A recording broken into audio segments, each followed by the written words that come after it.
weekday mornings from 7 to 10. It's time for Sportstime on Sports 56 and 98.5 FM. The first hour of Sportstime is brought to you by Lexus of Memphis. Here are your hosts, Brett Stat Scoresworthy and Brian Davis.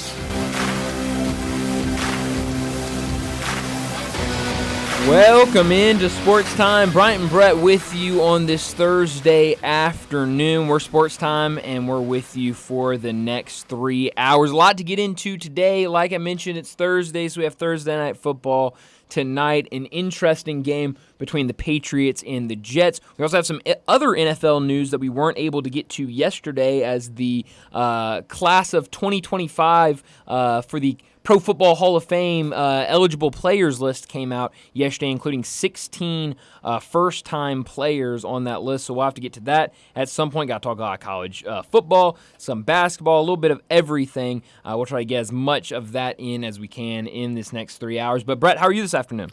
I'm doing great, Bryant. The Mannings are really in the headlines. Imagine that. They sure are, yes. With Eli yesterday with the Hall of Fame news, first time he is eligible to go into Canton. And Arch Manning today with the first-time start for him coming up Saturday against UL Monroe. Next Saturday for the Texas Longhorns, they host Mississippi State. His uncle, Peyton, at Tennessee, his first college start was against Washington State at home, but his first significant playing time against an SEC opponent was the week before that against Mississippi State in Starkville. Colquitt got hurt opening night in Pasadena. Then Todd Helton got hurt, and Peyton had to go in as third quarterback that night in Pasadena.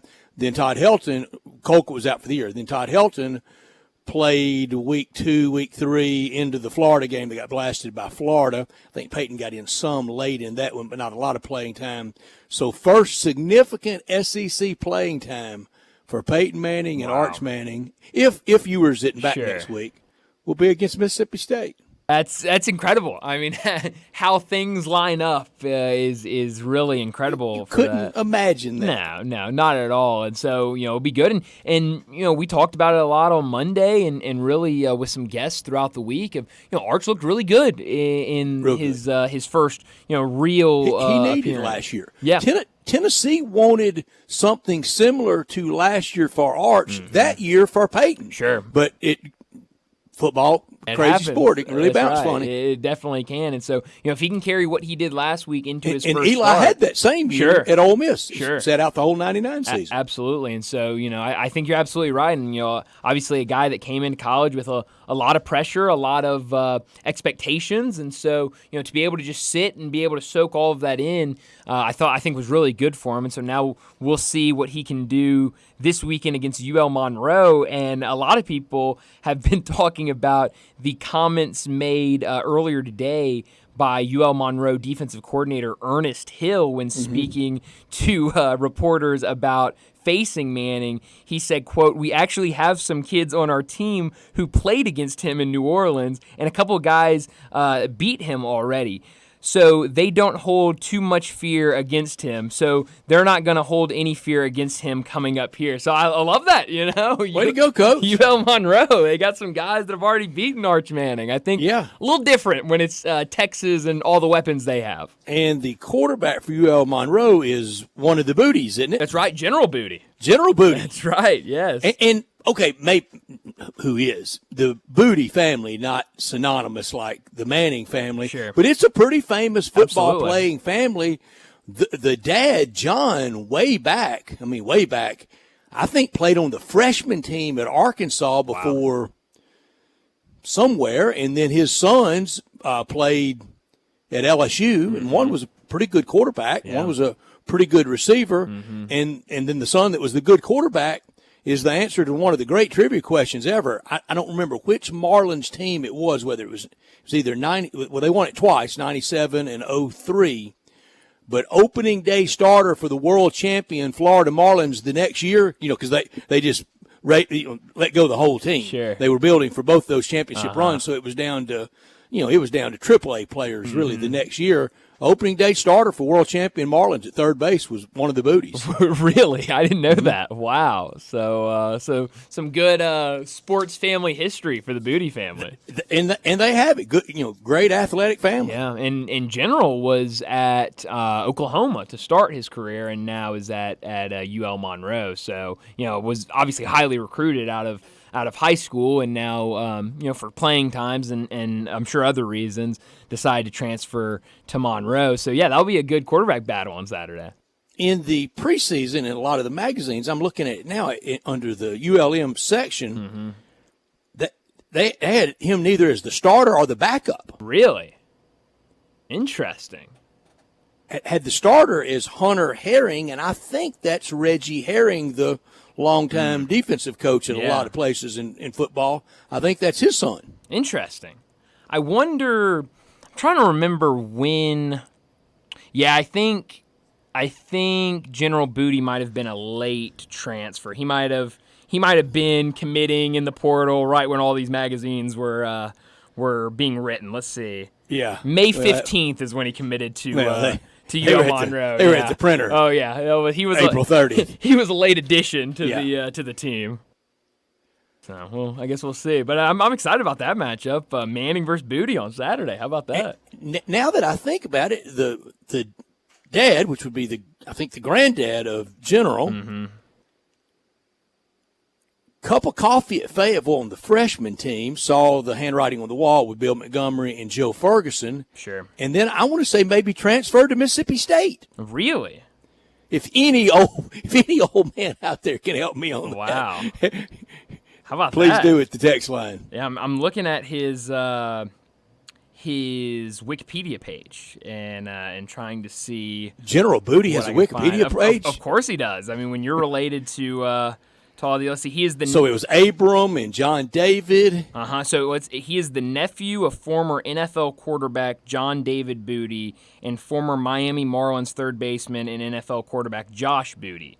Okay, so it was Josh with the Marlins. Correct. Okay. Yes, it was Josh with the Marlins. Wasn't there an Abram in there somewhere? Maybe. And I'm not talking the Old Testament. I'm talking the Booty family. Maybe that's his father. I don't know. Because it says John David and Josh are his uncles. So okay, might be then. It might be. Abram was a good athlete. I mean, big, tall, lanky wide receiver. Could really go get it. Could run. Yeah. So I don't see anything. Does it say anything about the granddad? I can't find anything about Gramps. If there's any old man out there that can help me. Now I'm in a deep dive on the Booty family. How about that? Who knew? Who knew? Not me. Obviously, we didn't plan the start. No. I did not know I'd be talking to the Booty Let's family. cut out 97% of the audience with the first 7 minutes. Yes, with Booty history. You mentioned it, and I mentioned it as well. We didn't have time to get to it yesterday, but the Pro Football Hall of Fame announced the 167 modern era candidates for the 2025 class, including 16 players that become eligible this year. Some of the notable players from out of that 16, all notable. I mean, if you're up for Canton, you're a pretty notable player. But Eli Manning, Marshawn Lynch, Vernon Davis, Luke Kuechly, Charles Suggs, Earl Thomas, Aqib Talib, Adam Vinatieri. Some really good names here in terms of being eligible for the first year. I skipped a lot of other really good names, but Eli Manning certainly here locally is definitely the biggest one on that list. Your first reflex, who is automatic? Gary Myers in the committee room doesn't even need to hear the speeches. Who's automatic? How about that? Kicker, Adam Vinatieri. I don't think there's any doubt. no doubt at all. Quick question. Just got a text. I thought this was a family show. All y'all talk about is booty. How about that? That's really it's good. It's a Thursday. It's not that. Everybody don't do that. I would say the second person is a guard. Yeah. Marshall. Yeah. Yanda. Yeah. There's just no way he's been. I mean, it's Larry Allen. This is easy. Right. I think those two are. You don't even need anybody to go up and address the rest of the room. Those are locks. All right, so that's two already ahead of Eli. Are there any more? Kuechly, T. Suggs. I would say Kuechly? probably T. Suggs. I'd probably put ahead of Kuechly, but I think they're pretty neck and neck.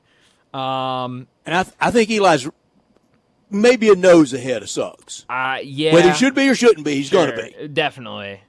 And then you get back to players from last year, and you bring in Antonio Gates, Torrey Holt, Reggie Wayne, Jared Allen. Oh, if Rodney Harrison. I don't think Rodney Harrison's going in. Yeah. But if he had to go in with Eli, they say he will not recognize the helmet catch, the end of that game that stopped the undefeated, that he has never softened about it, is not pleasant to a lot of people about it. Oh, wow. Hey, sorry, Rodney. Yeah. Scoreboard, dude. Exactly. I mean, good Lord. I did not know all of that. That's incredible. Huh. Yeah, well, pretty nasty about it. Wow. Well, yeah, maybe keep those guys away from each other if you Too have bad. to. Yeah, that's exactly right. I mean, there's at the end of the day, Brett, when you're talking NFL Hall of Fame, they're all great. I mean, it's for a lot of them, it's hard to determine in, out, when they should be in and out. All these people we've talked about at some point. For I think 100%. But that gravitas of first ballot, I know is so big. I think Eli's going in. I think he should. If he doesn't, I'm not going to be apoplectic about it. But I think he will, and I think he should. But at some point, he is. Oh, at some point, he definitely is going to go in, and I've heard some people. Somebody asked me today, make a case and don't mention. I had a friend of mine make Eli's case and do not mention 2 Super Bowls and 2 Super Bowls MVPs. I said, easy, 57,000 yards and 366 touchdowns. I mean, that's a great argument. That's easy. It's very, but also I think when you're talking about the Hall of Fame, 16 years in New York. Sure, but also, Brett, when you're talking about the Hall of Fame, I mean, those championships have to play something, and those championship MVPs have to play something. Yeah, but throw out Joe DiMaggio's hitting streak. We going to talk about him? Exactly. I mean, so okay, let's throw out the 2 biggest bullet points of a man's career, and then you make your case. Do that for everybody. Who does that? Yeah, it's. But no, you're right. I think. Tell me, can you see Gary Myers going in there? All right, guys, I'm here today to advocate. Since I covered him in New York, I'm going to advocate for Eli Manning, but I've never mentioned Super Bowls and Super Bowl MVPs. Here's rule number 1 and rule number 2. We're not talking Super Bowls. We're not talking Super Bowl MVPs. You want to flip that? Let's take the Vinatieri playoff kicks out. Oh yeah, that's. I think that's another good one. I mean, it's just who wants to do that? No, it was part of NFL lore. Exactly. I mean, that head high kick in a blizzard that launched it all for the Patriots. Yeah, I mean, it's when you talk about these players, those postseason performances are what makes them. Or what separates them from a lot. It's what they can do in the postseason, what they can do in the playoffs, what they can do when a Super Bowl's on the line. And Eli showed, twice that he was up for the test and able to make plays to win. Okay, this next case is extreme. I understand that, but using that logic of take out your biggest bullet point, your biggest resume point, and this is 3. So as I said, it's extreme. It's ridiculous. But take out 3 Super Bowl Sundays for Troy Aikman. You know what you have? Tony Romo. That is true. You do. I mean, it's what who does them. that? Nobody, because that's what gives them that pedestal. Is the championships and the winning and everything that comes with that. And so, by the way, 57,000 yards. But even if you do, even if you want to take that away, you've got that as well. And so, Brad, I mean, I know this is not something you're supposed to look at as when you're picking Hall of Famers, but we've seen Giants fans and how they react to mediocre quarterback play. For Eli to be the quarterback there for that long, that's impressive. Bryant, great point, and we didn't play in this conversation. No, not at all. I said on the day he retired, you will need years of having to watch Daniel Jones to better appreciate Eli Manning. Yes, and I think we're starting to get that with what Daniel Jones shows on Sundays. Back to Eli Manning at Ole Miss. Arch's start to his career at Texas is really more reminiscent of his uncle Eli's than it was Peyton's, because Eli set the entire 99 years. There was no scenario he was going in, none. I mean, I went to the 3-0 game at then Liberty Bowl Stadium to watch him warm up. I mean, you knew there was just no scenario. He was going in that whole 99 season. The whole 2000 season was really late game, either big lead or way behind, watching behind a great college quarterback in Romero Miller. Mm-hmm. Yeah, so, I mean. And that's what Arch was going to do this year with Ewers until football takes some funny bounces. It does that. And so you're right. I mean, that lines up perfectly. We didn't see Arch at all really last year. And then now this year, the plan was, late game situations. If we're up by 30, 40 points, we'll throw you in there. And now, obviously, a great opportunity for him with Quinn Ewers out. And I don't think, you hear some people talking about when Quinn Ewers is healthy, he's going to be the starting quarterback. I don't think and should be. And should be. There's no conversation there. But this is a Sark great. Made it clear today. He did. But this is a great opportunity for Arch to be able to get these reps, to be able to get that start and kind of go through this and show what kind of quarterback he is. And I don't have any problem at all with what the Lou Monroe D coordinator said. I don't. Talk. Exactly. It's cheap till game time. Now, what I would remind him of, I know some of those players played against him, but Arch has a lot better supporting cast around him at UT than he did at Isidore Newman. Yes. No offense to his weapons at Newman, but I would say UT probably has better weapons all around him to protect him and catch passes and all of that. So yes, I think just a little bit different, Brett, from high school to college. But we have a ton to get into today, so let me set up today's show before we get to top and not top story. 3:30, Bill Bender from the Sporting News. He'll join us to talk some college football. We have some really interesting games this weekend, including Tennessee and Oklahoma. 3:45, we'll take a look at the NFL lines. We'll also look at tonight's matchup, Thursday Night Football, between the Patriots and the Jets. That game on Prime Video. 4 o'clock, Keith Smith from Spotrac and the Front Office Show will join us to talk the NBA. We got to talk some more offseason news. Woj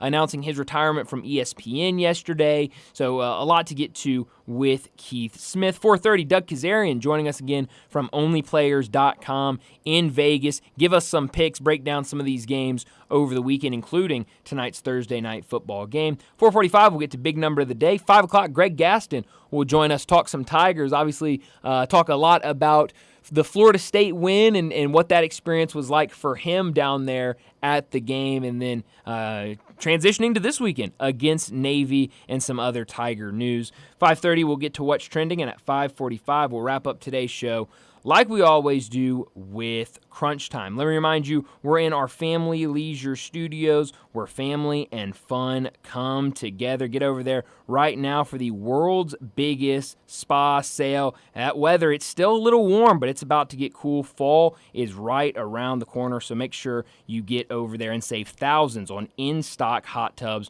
ready for delivery. Spas, they're starting at $28.99. Cold plunges starting at $39.99. Swim spas starting at $17,499. Special financing, it's available, and huge discounts on all in-stock above-ground pools. They've got that available too. And don't forget about the patio furniture. All patio furniture, it's priced to move. So head out to Family Leisure, 2120 Winton Road, just north of I-40.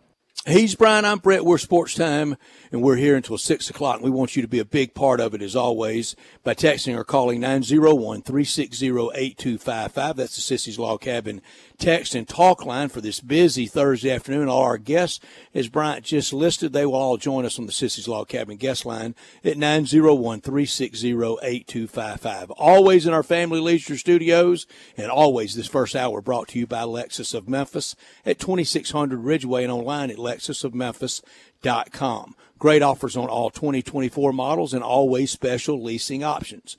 Drive in luxury and confidence knowing that every new Lexus comes with complimentary first and second maintenance services.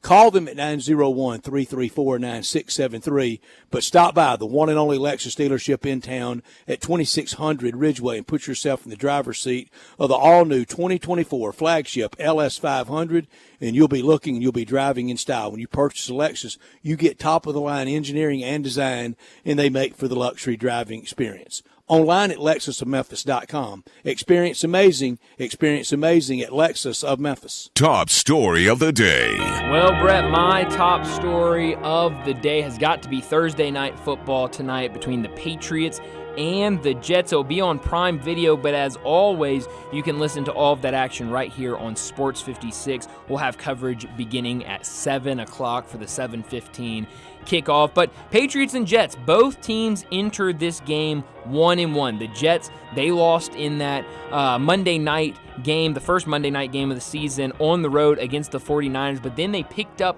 a win last week in a back-and-forth game on the road against the Titans. Now they'll get to come back home and play on a short week. It's been, Brett, you mentioned this, either the day of that Monday Night Football game or the next day after that Monday Night Football game of the Jets.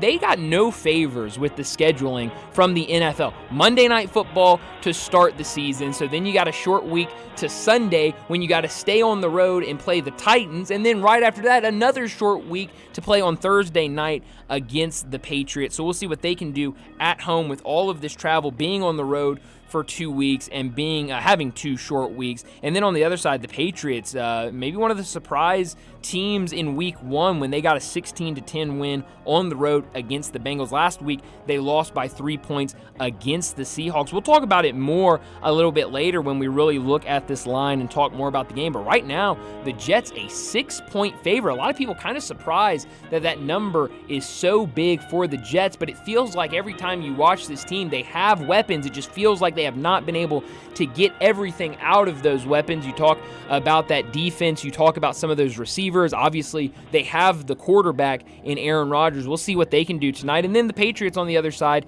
a new-look Patriots team with Rob Mayo taking over as head coach. He's been fun to watch, some of his changes he's made to this Patriots team. I'm really excited. It should be a fun one tonight for Thursday Night Football.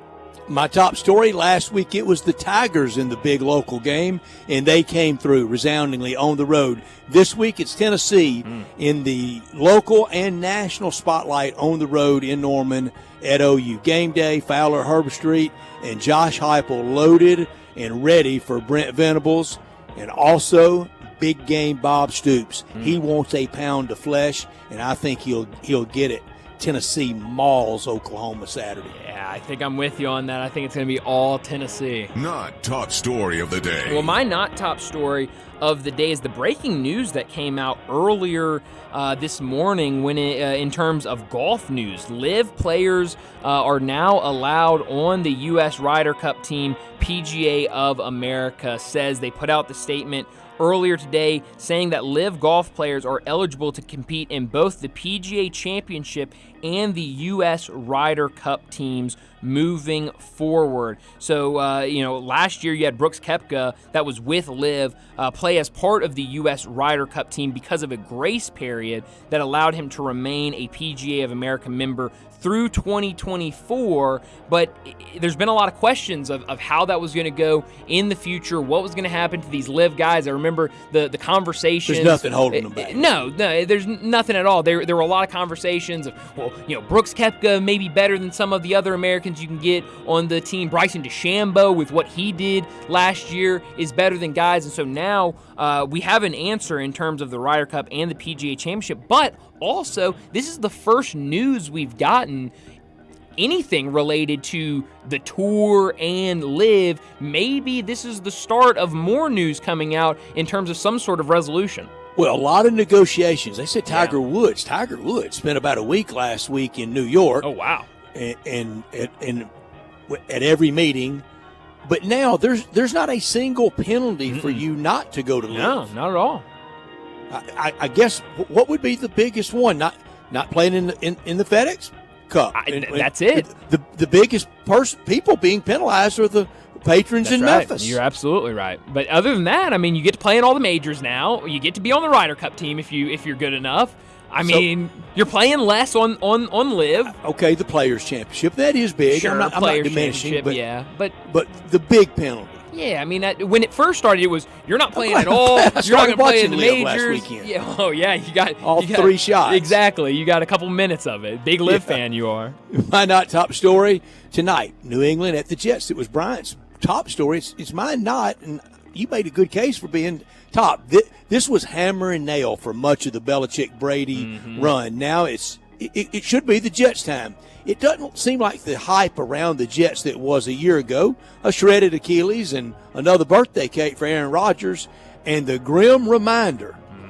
And you see him all the time, and I love him to death, but he's doing a lot of Medicare ads. Joe Namath, the oldest living Super Bowl MVP. Yeah. That is true.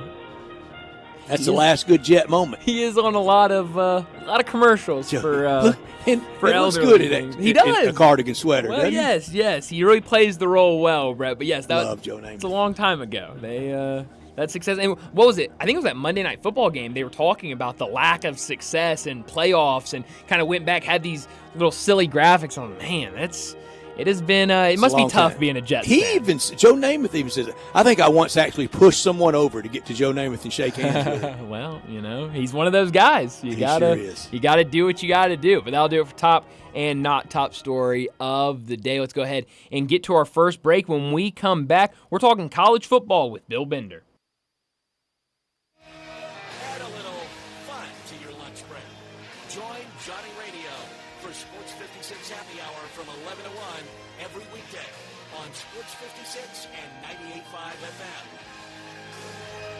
Moving is stressful, but Black Tie Moving can take the worry out of the process. Whether you're moving across town or across country, moving your home or your office, your personal moving concierge from Black Tie Moving will work with you to design a plan that perfectly fits your budget and needs. And they're available 24/7 to answer any questions you have. Give Black Tie Moving a call at 901-316-6196 or go to blacktiemoving.com/Memphis to get your personal, no-obligation quote from the moving experts at Black Tie Moving. It's Western Trading Days at Sunrise Chevrolet Buick GMC in Collierville. Tim Randolph and SRP on a new loaded 24 Chevy Silverado 1500 High Country 4x4. Or choose a new 24 Chevy Tahoe RST and get over $5,500 off MSRP. Sunrise Chevrolet Buick GMC of Collierville. We make it fun to buy a car. Together, let's drive. Price does not include licensing costs, registration fees, taxes, and dealer doc fee of $7.99, which are to be paid by the consumer. Silverado RZ $313,277, MSRP $79,565, dealer discount $67.50, customer cash $32.50, Tahoe RR $145,292, MSRP $80,930, dealer discount $56.65, expires 9/30/24. The best I-dos start with Sissy's Blue. Discover bridal jewelry worthy of your big day at Sissy's Log Cabin, along with our spectacular experience that comes with our promise of exceptional quality, service, and brilliant natural diamonds. Experience our expansive selection when you stop by any of our 6 locations or shop online at sissyslogcabin.com. Find your perfect engagement ring only at Sissy's Log Cabin, because life's too short for ordinary jewelry. If you need glass replaced, there's only one name you need to know. Benswinger Glass, the largest full-service glass company in the U.S. They've been an industry leader for over 145 years. For all your residential, commercial, or auto glass needs, Benswinger Glass is the name you need to know. 24-hour emergency service for all commercial customers, plus a nationwide warranty on all professionally installed glass. Visit Benswinger Glass in Midtown at 340 South Hollywood, across from the Liberty Bowl. Visit benswingerglass.com. Benswinger Glass. Fall is football at the Owner's Box Sports Bar and Grill in Lakeland, Town Square. Monday through Friday is happy hour from 3 to 6 with $1 off all draft meals, $5 off well drinks, $4.50 for house wine, and half off pretzel bites, mozzarella sticks, queso, corn dogs, and pickles. Monday through Friday night lights from 7 to close. Dine in and buy 12 wings and get 5 regular wings for free. Come watch college football and every pro game on the weekends. All at the Owner's Box Sports Bar and Grill in Lakeland, Town Square. Highway 70. Fall is football. Make your next grill your last with a Big Green Egg. Smoke, bake, roast, sear, and grill, all with a lifetime warranty. Save money on fuel, eating out, and replacing expensive grills that cannot match the flavor of the Big Green Egg. Ready to cook in only 10 to 15 minutes with temperatures below 200, above 700, and anywhere in between with ease. Change your at-home cooking experience for life. Go to shop.biggreenegg.com. Jason's Deli. When you're dining in or picking up curbside, you can expect wholesome food and no surprises. Just delicious sandwiches, crisp salads, and quick quality meals made with the freshest ingredients and no artificial trans fats, MSG, high fructose corn syrup, or artificial colors and dyes. Around here, a lot of thought goes into what we put into our food and what we take out of it. Because you're not just taking a bite, you're getting a taste of who we are.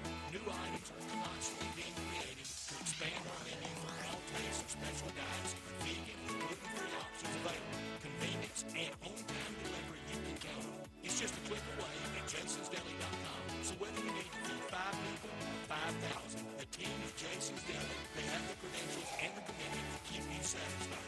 Freshness is nearby at Jason's Deli with locations at Ridgeway in the Parkway Center, Poplar Highland, Germantown Road in Cordova, and Goodman Road in Olive Branch. Jason's one of the best things you can do for your employees or family's health? Provide Arctic Clear bottled water. Arctic Clear bottled water is your locally owned and operated bottled water provider. Arctic Clear is 100% natural spring water with free delivery and setup, dependable service, and no long-term contracts. What an easy choice. Call Jeff Manus today at 901-382-2363 or visit arctic-clear.com. Arctic Clear bottled water. Call now 382-2363. That's 382-2363. Sports 56 traffic. Good afternoon. It actually looks pretty good right now as we stare at it live on 240 East at Mill Branch all the way out to 385 Bill Morris Parkway. It's trying to pick up certain sections of Sam Cooper as it increases even more in the last 10-15 minutes up through the Midtown area, especially I-40 over here around Chelsea. Hey, Weimer's Jewelry serving the Memphis area now going on what? Over 40 years? No matter what the occasion is, check with Weimer's Jewelry first out there on Highway 64. I'm Commander Chuck with your on-time traffic.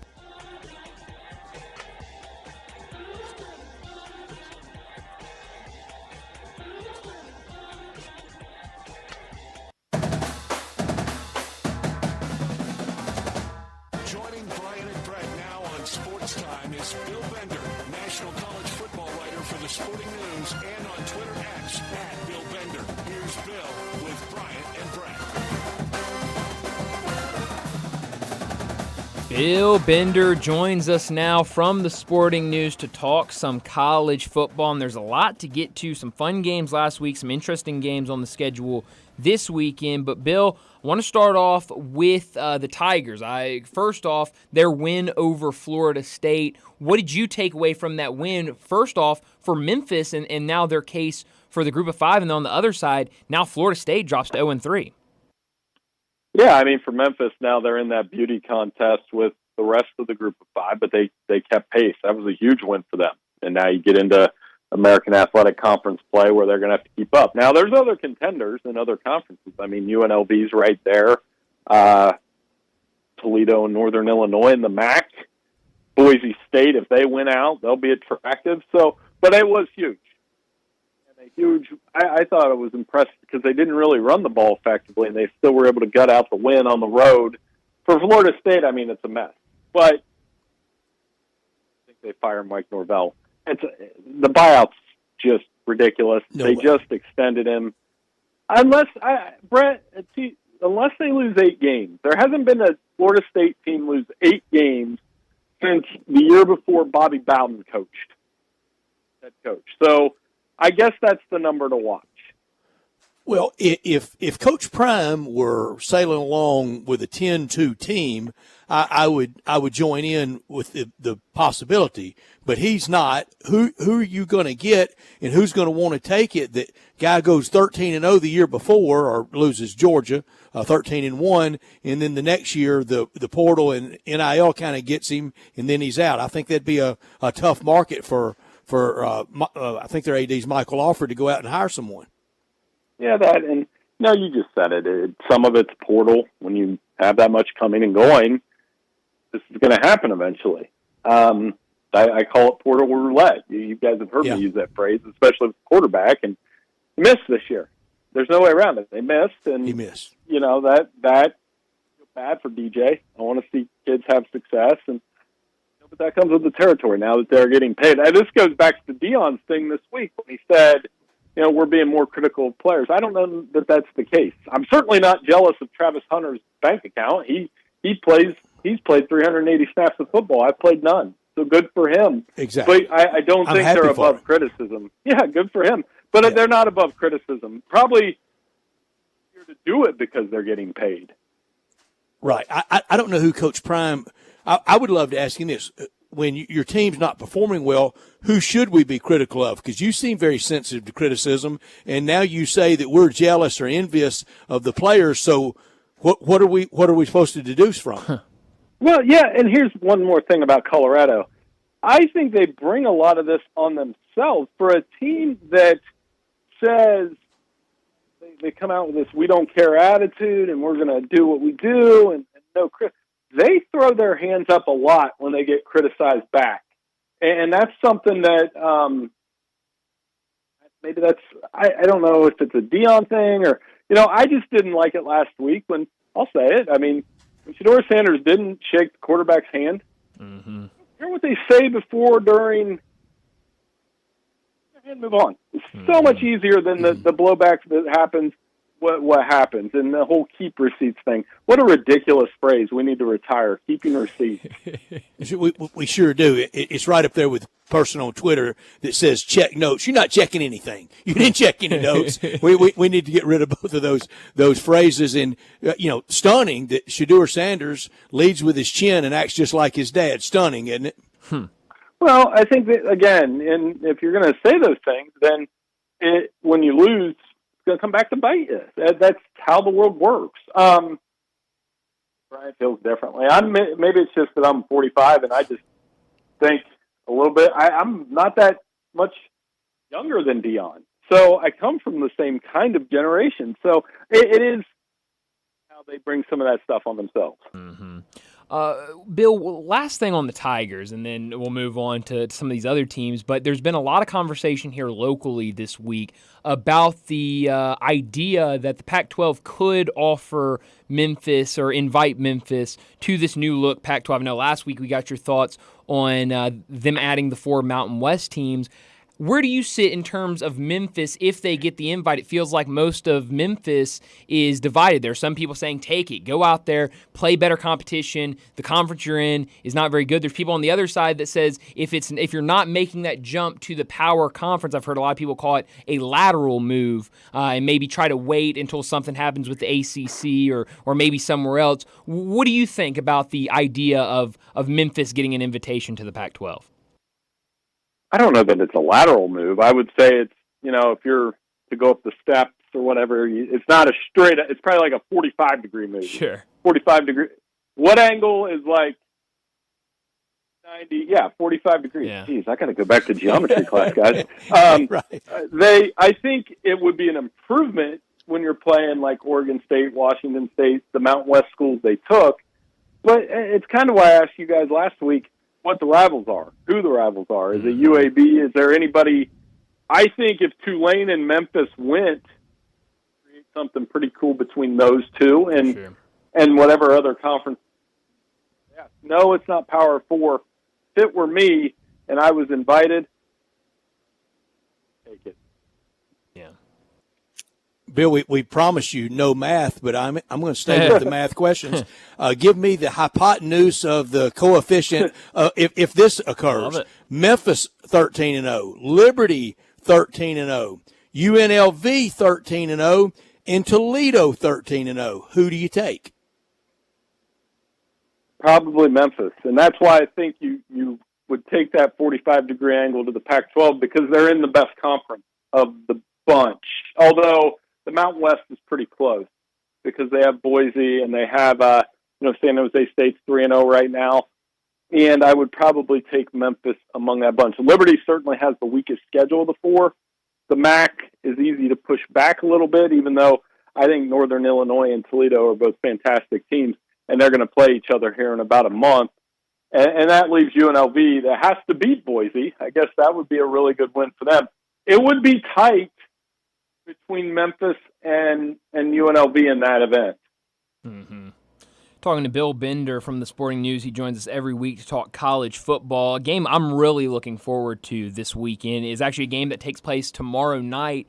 Illinois on the road against Nebraska. I've really enjoyed watching Dylan Raiola and this Nebraska team. On the other side, Illinois now in the top 25. They're 3-0 with wins over Eastern Illinois, Kansas, and Central Michigan. How good do you think this Illinois team is, and what do you expect to see in that matchup tomorrow night?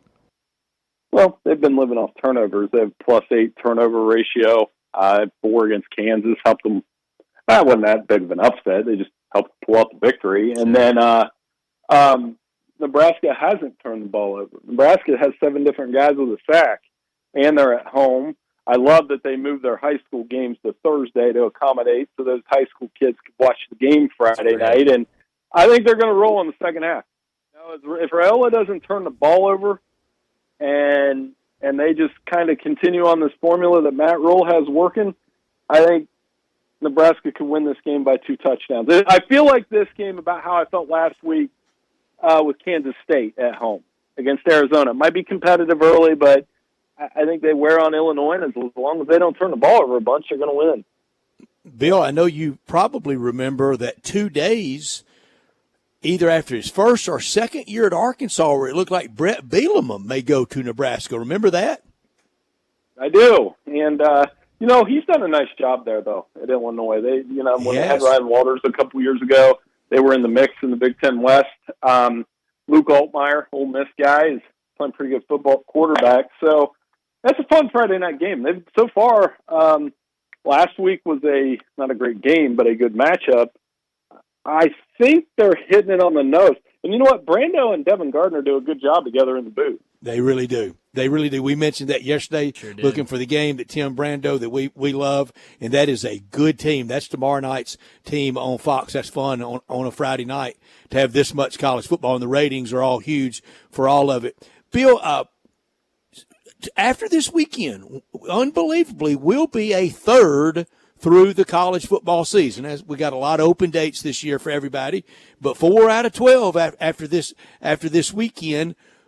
Right now, who do you think has the best team that, whether you've seen in person or when you watch on TV, you think they're above? A week ago, I think a lot of us would have jumped at Georgia. Not so fast now.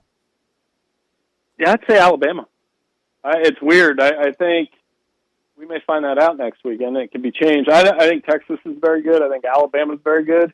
I think Georgia and Ohio State. I think it's your top four.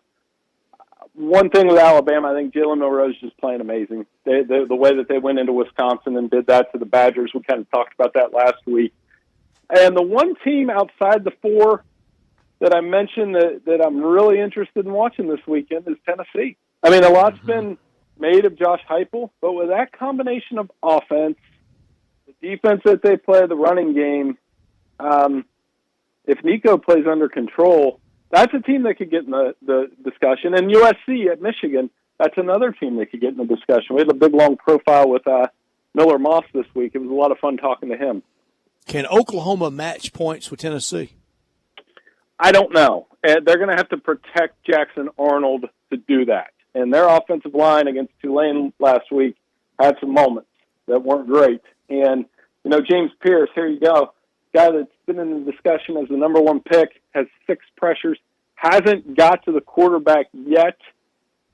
One where I think he knows the NFL guys are watching. Mm-hmm. You want to have your best tape in prime time, so he could be a factor. I do think it's a fun stage. I mean, these games this weekend, Utah, Big 12 debut, USC, Big 10 debut, Oklahoma, SEC debut. What better way to get it going? It's no coincidence that those are the best games of the weekend. And in that Utah-Oklahoma State game, you're talking about some experienced quarterbacks. Both of those guys are closer to 30 than they are to 20.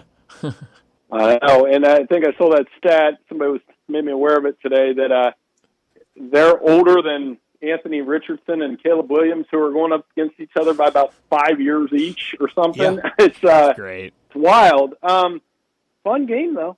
I want to see if Oklahoma State can run the ball. You know who's been loose? I see him on my feed every Tuesday is Mike Gundy. Press conferences have been funny. Fixed a fridge this week. I think he's just getting at that age, Brett, where he just doesn't care what you think, and he never really has. And really this is two coaches that don't care. Two coaches that are fresh out of cares to give, Whittingham and Gundy. And that should lead to a pretty good football game as a result. So I think that one will be a lot of fun as well. I like the Cowboys in that one, but mainly because they're at home. It feels like for both of those guys that what they've done for long runs at Utah and Oklahoma State, the next time something hits them just wrong at that staff meeting, okay, fine, I'm retired. I don't have to do this anymore. Well, they saw Nick do it last January at Alabama. So, yeah, I think it'll be a fun game as well. K-State, BYU in the late window. The Cougs are 3-0, and they're at home, and we'll find out. I'm really high on Kansas State. Maybe some of it is just watching them in their entirety last Friday, but I like what Avery Johnson's doing. I like the running game with the 2 running backs, and their defense plays a million miles an hour. Next week, Kansas State, Oklahoma State could potentially be a lot of fun, too. Bill, I love that BYU recommitted to being physical and nasty. Yeah, that's what they do, and that's what Utah does. Mm-hmm. And it's not an accident. I mean, both of those schools are having success doing that. You don't want to as a program, you just don't want to get away from what got you there. And I think that is going to be a fun late night game. Be interested. Familiarity factor is going to be a thing over the next few weeks. Mm-hmm. Tennessee hadn't been to Oklahoma since when? USC hadn't been to Michigan since the 50s. Kansas State hasn't really been to BYU, and we'll do it every week with all this realignment. So in those games, it's going to favor the home team most of the time. Yeah, absolutely. Well, it's going to be a ton of fun. Bill, as always, thanks so much for joining us, and we'll talk to you again next week. Hey, I'll talk to you guys next week. Thanks so much. Thank you, Bill. Enjoy the games. And, boy, Bill laid it out, all these matchups of teams that haven't seen each other in a while, and now we're going to start seeing each other maybe with all too much familiarity with conference realignment, something you're very familiar with all the great locations and all the great associates. It's Jason's Deli, locations over across from MUS on Ridgeway Road, over by the University of Memphis at Poplar and Highland, down in Olive Branch, out in Cordova, always online and always catering with a variety of delicious choices for breakfast, lunch, dinner, all-day meals for groups of 5 or 5,000. Low delivery fees, vegetarian and gluten-sensitive options, same-day and last-minute orders welcomed. When you think you haven't gotten your event together just right, step aside, let them step in. That's when Jason's Deli and their 200 Memphis area associates, they step in and excel for your event. Bringing more to the table, it's a family thing in all the restaurants. You can order off the menu the delicious Mesa chicken salad, the Big Chef salad, the taco salad, the nutty mixed up salad, and in every location that great salad bar with over 30 items to choose from for you to prepare it however you would like. Catering anytime, anywhere. Healthy, first franchise in the nation to be trans fat free. Plenty of organic food to choose from. It's all about choice at all the Jason's Deli locations, regardless if you seek a gluten-free menu, vegetarian sandwiches, healthy kids meals, you'll be delighted. And in all these locations, over across from MUS on Ridgeway Road, by the University of Memphis at Poplar and Highland, down in Olive Branch, out in Cordova, complimentary free ice cream at all those locations. Check them out online as well at jasonsdeli.com, and everybody there says, enjoy the football. Absolutely. We need to get to a break, and when we come back, we're going to take a look at some of these NFL lines, and also we'll talk some more about the Thursday night football matchup tonight between the Patriots and the Jets. We'll do that next on Sports Time. Join the voice of the Tigers, Dave Woloshin, for Wolo and Friends. Weekday mornings from 10 to 11 here on Sports 56 and 98.5 FM.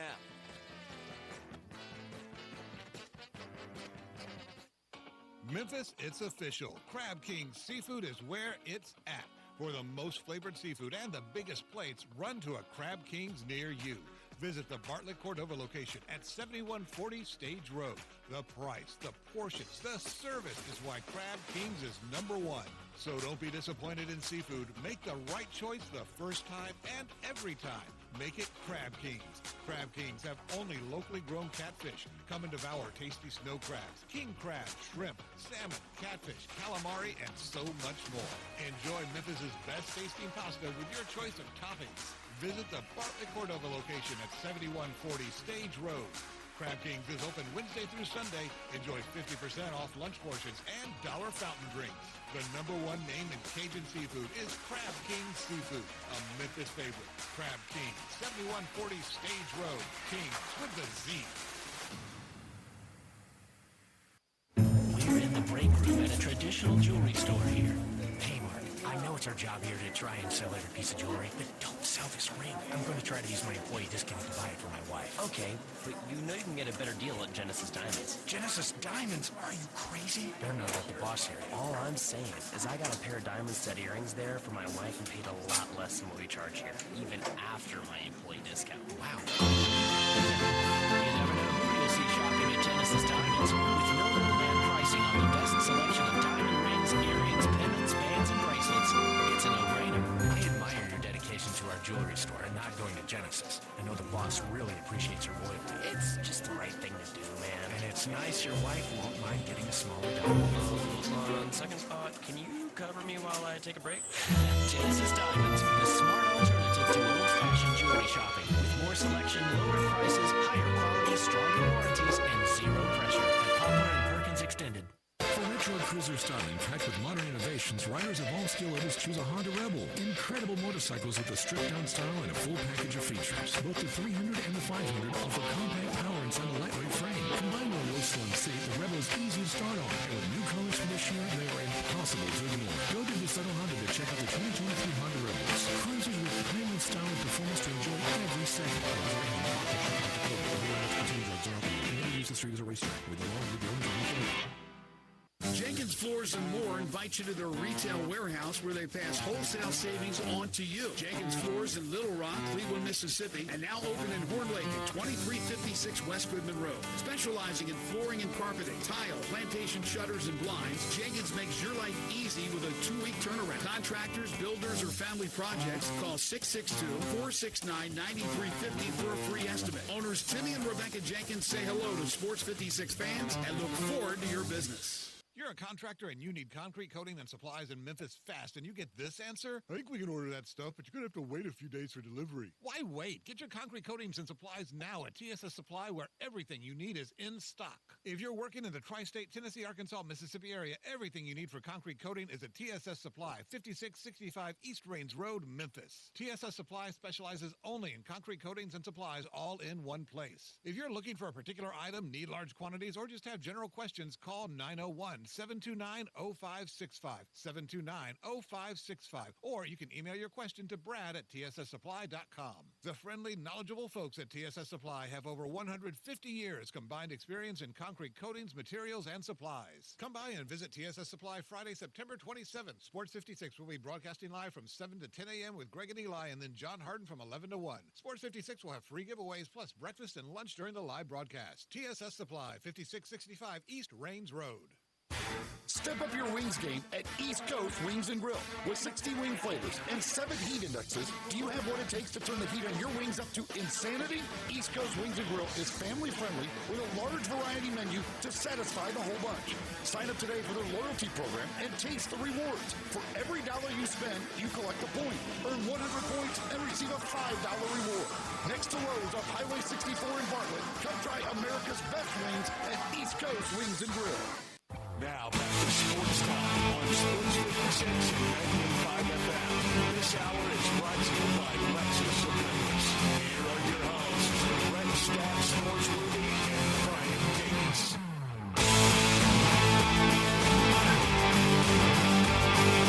Well, we got Thursday night football tonight between the Patriots and the Jets. I mentioned it earlier. You can watch that game on Prime Video tonight, but if you don't have Prime, you're going to be out and about. You can listen to all of the action right here on Sports 56. Our coverage will begin at 7 o'clock prior to that 7:15 kickoff. And let me tell you, while I'm telling you about tonight's game, let me tell you about what we've got coming up this weekend on Sports 56. Saturday, Ole Miss versus Georgia Southern. We'll have full coverage of that game with pre- and post-game, pregame starting at 4:30. Sunday, we'll have 49ers at Rams starting at 3 o'clock and Chiefs at Falcons at 7 o'clock. Then Monday night, we'll have all the coverage of Monday Night Football between the Commanders and the Bengals, with that coverage starting at 7 o'clock. Brett, I mentioned it earlier. Tonight, the Jets a 6-point favorite right now. The total at 38.5. I've heard a lot of people on both sides of this. Some people surprised at where the line is at. But I think going to be an interesting game tonight between the Jets and the Patriots. Two head coaches that are primary defensive coaches. Yep. Gerard Mayo's done a good job through 2 games with the Patriots. They arguably could be 0-2 or 2-0. For sure. It falls out 1-1 for them. The Jets, I mentioned in my not top story, it doesn't feel like the kind of the panache of last year. And I know what another year does, and seeing Aaron Rodgers go down like he did last year when a lot of people, I think even I, had the Jets either in the AFC Championship game or the Super Bowl. Certainly. Doesn't feel like anybody has that this year. No, it's a good point by you because, last year you had the preseason. They had Hard Knocks. There was so much excitement about, look at all the weapons they have. Look at this defense. Now they actually have a quarterback, and, it's on from here. Well, then we know what happens. Aaron Rodgers got injured, and that kind of put an end to that season. But I thought that this year, with Aaron Rodgers back, it would almost kind of be like restarting where last year was supposed to start, and you'd see this team, and it would look good offensively. That defense would be can't miss, and that they would be a team competing at the top. And really, it just feels like, I mentioned this in my top story, it feels like this team is just not clicking right now early in the season. Now, maybe that's just early. We talked, on Tuesday, I guess it was, about, the slow offenses we're seeing right now, and maybe that being in part because of how the preseason set up. So maybe this offense starts looking better, and certainly that defense can get better. But, we'll see what they can show tonight. And first home game, that should definitely give them a little bit more juice. Every person in the Jets building sees what I see. I think they need a little more Breece Hall to free up a little more Aaron Rodgers. Definitely. And that run game has been, one that, you go back to that Monday Night Football game, I thought it was something that was lacking. And now, you've got Breece Hall, you got Braylon Allen, the young 20-year-old running back that is getting more youngest snaps. Player in the league with the oldest player. Wow, I didn't even think about that, but you're absolutely right. And caught right. a touchdown from him He last sure week. did, which, was huge for him. So, I think they're working through their options, but I definitely think if you can get that run game going, I think you should be able to get with those two backs, that definitely frees up Aaron a little bit and can make him more comfortable in the pocket. Here's the good job Gerard Mayo's doing. All right, gigantic shoes, gigantic change of kind of authority and where the whole franchise is going from Belichick. Brady's been out a while, but through 2 games, 0 turnovers. That's right. I think that's huge. fundamental emphasis in coaching. It absolutely is, and we've talked about that quarterback room for New England, and you went out and you drafted Drake May, but you're holding him back right now, and obviously they saw in preseason that he's just not ready right now. He's not their best option. Brissett is the best option at this moment to be the starter, and so when you have stuff like that, when you have some questions in the quarterback room, it can make that offense struggle early, and it feels like with what they've got, they've been playing well. You mentioned how fundamentally sound they look, and I think that's huge when you have that much turnover, that much new, and that much question marks around some of those pieces offensively. Very few can win with interceptions. The Patriots have no shot if they're turning it over from the quarterback position. Exactly. I mean, it's got to start at the quarterback, and so I think they've done a great job with that. And so it'll be fun to see these two teams tonight at 7:15. That first kick scheduled for. But we need to get to a break and wrap up our first hour. When we come back, we're switching gears a little bit, talking the NBA. Keith Smith, he joins us every Thursday afternoon from Spa Track and the Front Office Show. He'll join us next to talk NBA.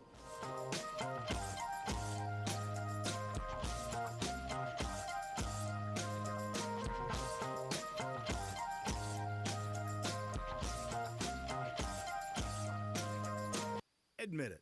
When you start thinking about tastes of Memphis, you think treats, sweets. You think Dinstall's. For 122 years now. What is that, 5 generations? When people wanted something to bring to a party that will just make everybody happy, they bring out Dinstall's. 122 years of cashew crunch, of heavenly hash, of turtlettes, of their award-winning fudge. That's worldwide. It's known that well. Then there's the milk chocolate. It all starts there. There's the double-dip peanuts. And then every fall, those famous chocolate-covered strawberries with that fondant. And they won't tell you what's in the fondant, but it makes it oh so special. And easy to get to. 5 locations. There's where they make the candies in Pleasant View. There's Germantown. There's Collierville. There's even one downtown and in my neck of the woods in Laurelwood. You know what? 122 years made in Memphis and enjoyed by the whole world. Dinstall's. Just a quick reminder, it's football season, and if you are not spending a little time each weekend watching college or pro ball at Bell Tavern, Memphis' perfect downtown neighborhood bar, people might be talking about you behind your back. See, everyone else has figured out that Bell Tavern, with its ice-cold beer, signature cocktails, cozy atmosphere, and incredible staff, is the perfect place to while away a fall Saturday or Sunday, cheering on your team in a place where people act like adults, whether their team is winning or losing. Bell Tavern is not a sports bar, except when it is.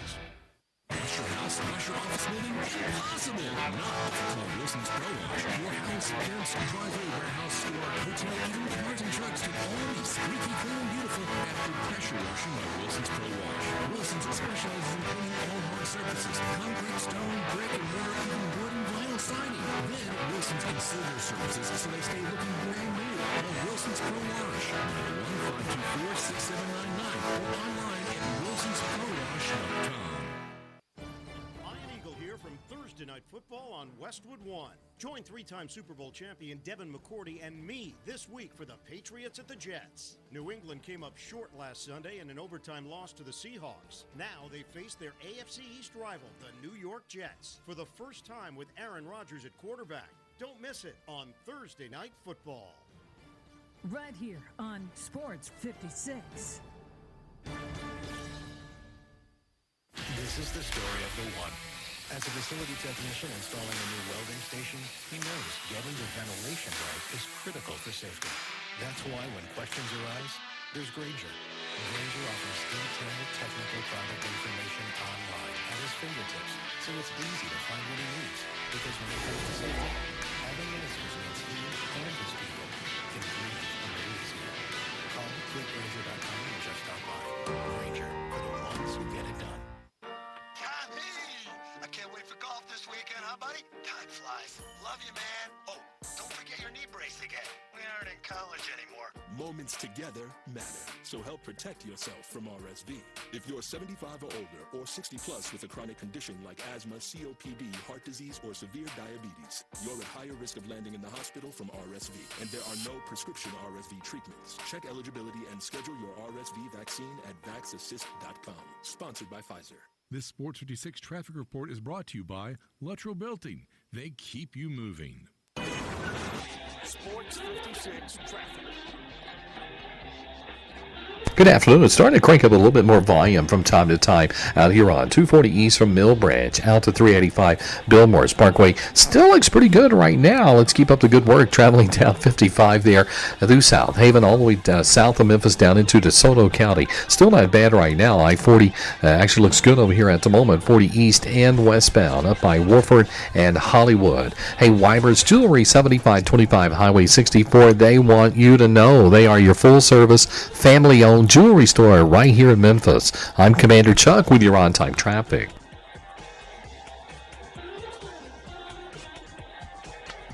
Sports 56, WHBQ Memphis, and W253DF Memphis with Dave Woloshin, weekday mornings from 10 to 11. Sports Time on Sports 56 and 95 FM. This hour is brought to you by Wilson's Pro Wash, residential and commercial pressure washing service you can trust. Here once again are Brett Horsworthy and Bryant Dakin.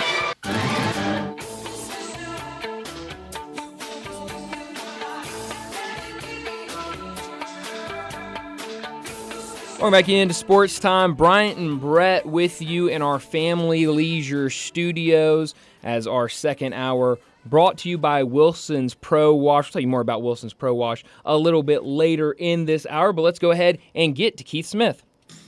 Time to talk NBA with Keith Smith from Spot Rack and the Front Office Show, and on Twitter X at Keith Smith NBA. Here's Keith Smith talking basketball with Bryant and Brett.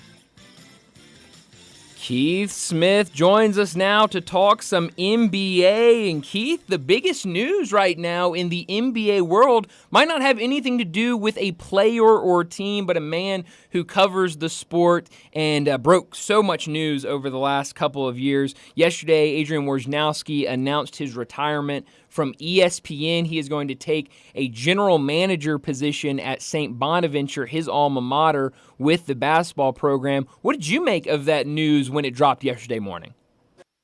Yeah, I was shocked. I think just like everybody else was when he, dropped one last Woj bomb on us, and it was his own changing careers. It was absolutely stunning. It's this is a thing we haven't known in the modern world of NBA news breaking. I'm a kid who grew up with Peter Vesey and Jackie Mack breaking stories, but it was like in the newspaper once a week. And I remember when it was a huge deal that NBC on their pregame and postgame and halftime and studio show put Peter Vesey on, and they'd give him like 15 minutes to break down all the rumors and everything around the league and all that. And then Woj came into prominence initially, and then as social media, especially Twitter, took off, man, it just exploded. So it's going to look a little different without him, and I have no doubt somebody else will step in and fill the void. We know Shams Charania is still there doing his thing, but we know somebody else will step up. But it's going to be a little bit different for a while now. Keith, at the Basketball Hall of Fame, I know they have the Kurt Gowdy Broadcaster Award, very similar to how at Cooperstown they have the award for Forward Frick. But there's also an award for print, for newspaper media types, isn't it? Yeah, absolutely. I think Mark Stein's one of the guys who is a Hall of Famer in that sense. So I believe, I think that's the way that works. They also have the contributor, section where it is. I think that's kind of the catch-all for everybody else who, they weren't a player, they weren't a coach, they weren't a GM, but they did, stuff to advance the game of basketball. And I absolutely, I think that whenever they decide appropriate, I think we'll see Woj enshrined there.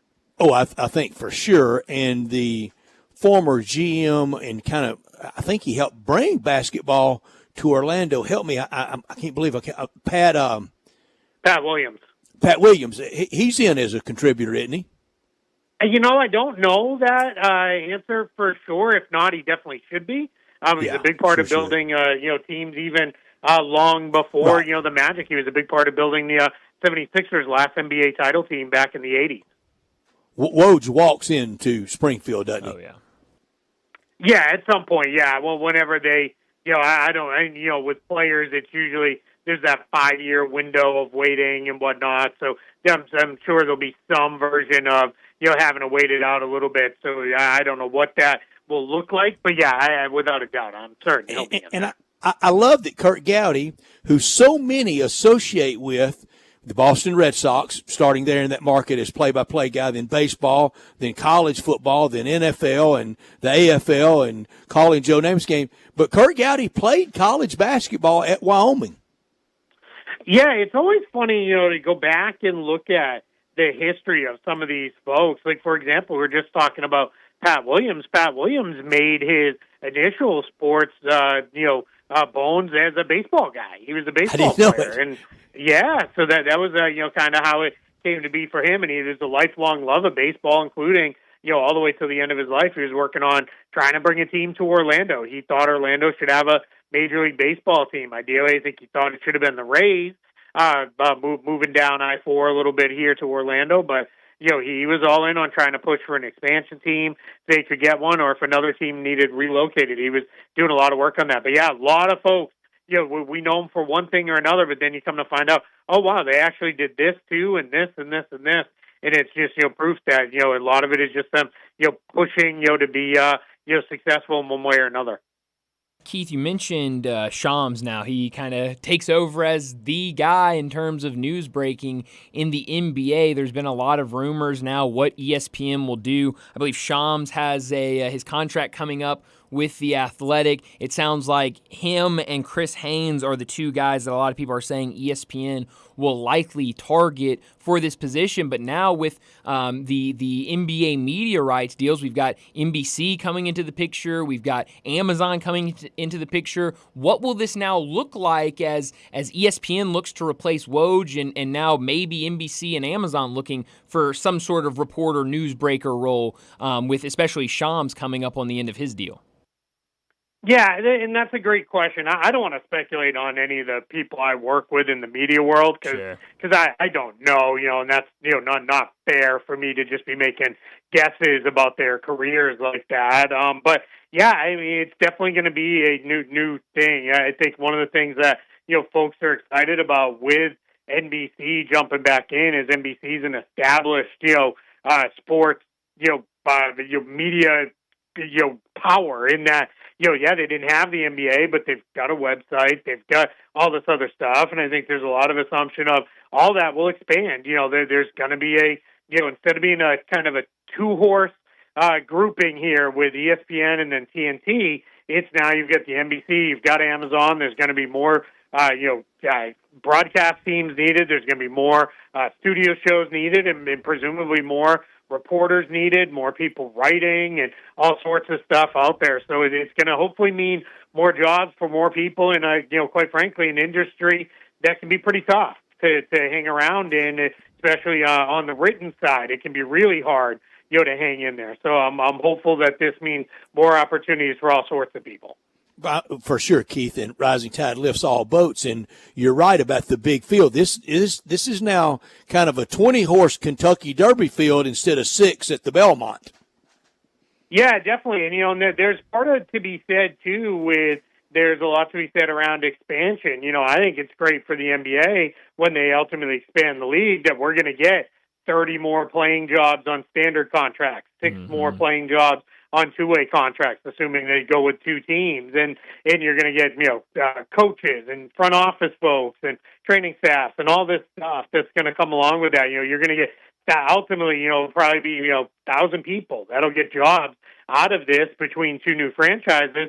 But there's also going to be, instead of, hey, we kind of cover this, as a side thing, but you do this, there's going to be beat writers that are going to be needed. You're going to need people in the local market that are going to cover it. It's going to open up a lot of opportunities in a lot of different places, with this. So I think the league is proven, it's in great shape financially. They're doing really, really well. That's why they dragged in, this monster new TV contract. And then, that's part of why they're going to expand. And I think it's great for everybody. There's going to be all kinds of opportunities that didn't exist recently that are going to come out in quite a big way. Less than 2 weeks until training camp opens. What will be the biggest questions asked on that media availability day of LeBron James and the people on the dais for the Lakers? Yeah, I think, for some of them, there's going to be a question is, did they do enough with the roster? I think for LeBron specifically, he's going to get asked, hey, you offered to give up money. You gave up some, but you offered to give up even more if they'd make moves. They didn't, so you ended up taking what you took. Did you want more to happen? What was your, pushing that? I can kind of already write the answer is probably going to be, hey, that's not my job. I did what I did because I thought it'd be best for the team. Insert, phrase here. With that, there's going to be a lot of questions asked about him playing with Bronny, right? That's going to be a story. I fully expect in the first couple weeks of the season to see the Lakers, probably within the first week or so, make sure that the two of them get on the floor together for a few minutes. And if for no other reason, get it out of the way. Right then it's done. But those are going to be the questions that are going to be asked is, hey, you're, nearing the end of your career by your own admission. You're trying to win a title. Did the team do enough to get you there one more time? Now, you answered that great, and I love how LeBron can play it both ways, and I think he's accomplished enough that he gets an out on this. When he doesn't want to answer it, he plays I'm not the GM, and then when he wants some personnel moves made, he gets them done. Yeah, absolutely. It's tough, though, because I think what you're seeing is this summer showed you that it's not as much as LeBron just saying, hey, I want, do this. Go get us better players. I'll take less money. Then there's a part of that needs to happen, right? And you need to go do it. And I think a lot of people think it's as simple as, well, LeBron wants guys, so the team's gonna go get him guys. And we very clearly saw the Lakers are basically running it back with a lot of the same players.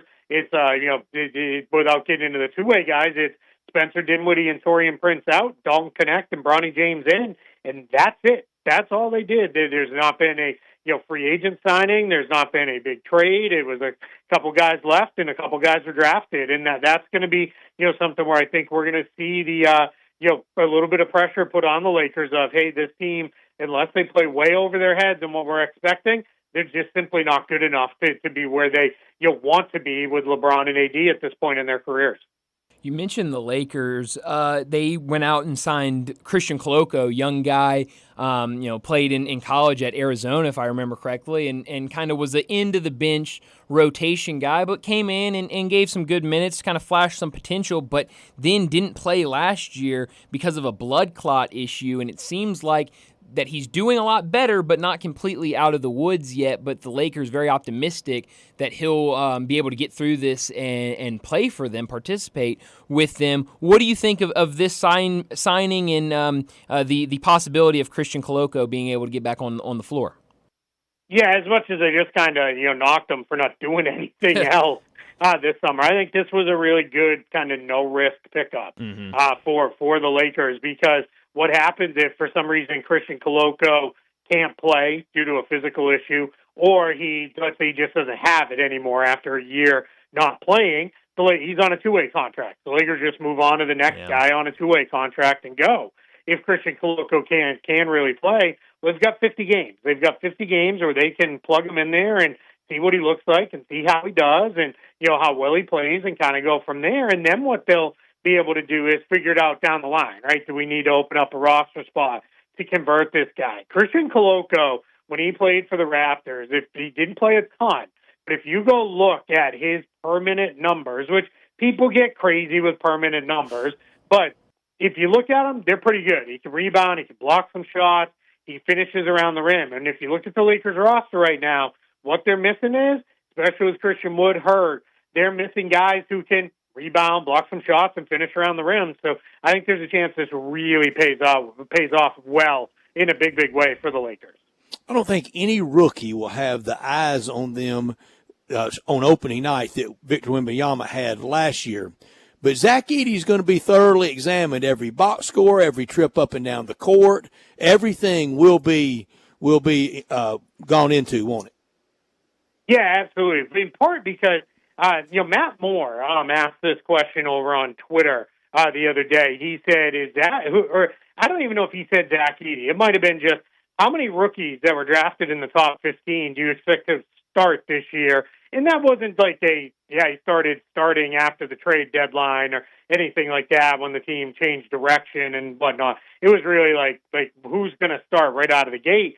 And the only person that I could come up with, which then made me feel a little bit better that most people seem to be in the same boat, was Zach Edey. So if you're the only guy who's starting, which a lot of people seem to think he will start for Memphis, then that's already going to be some eyeballs on you.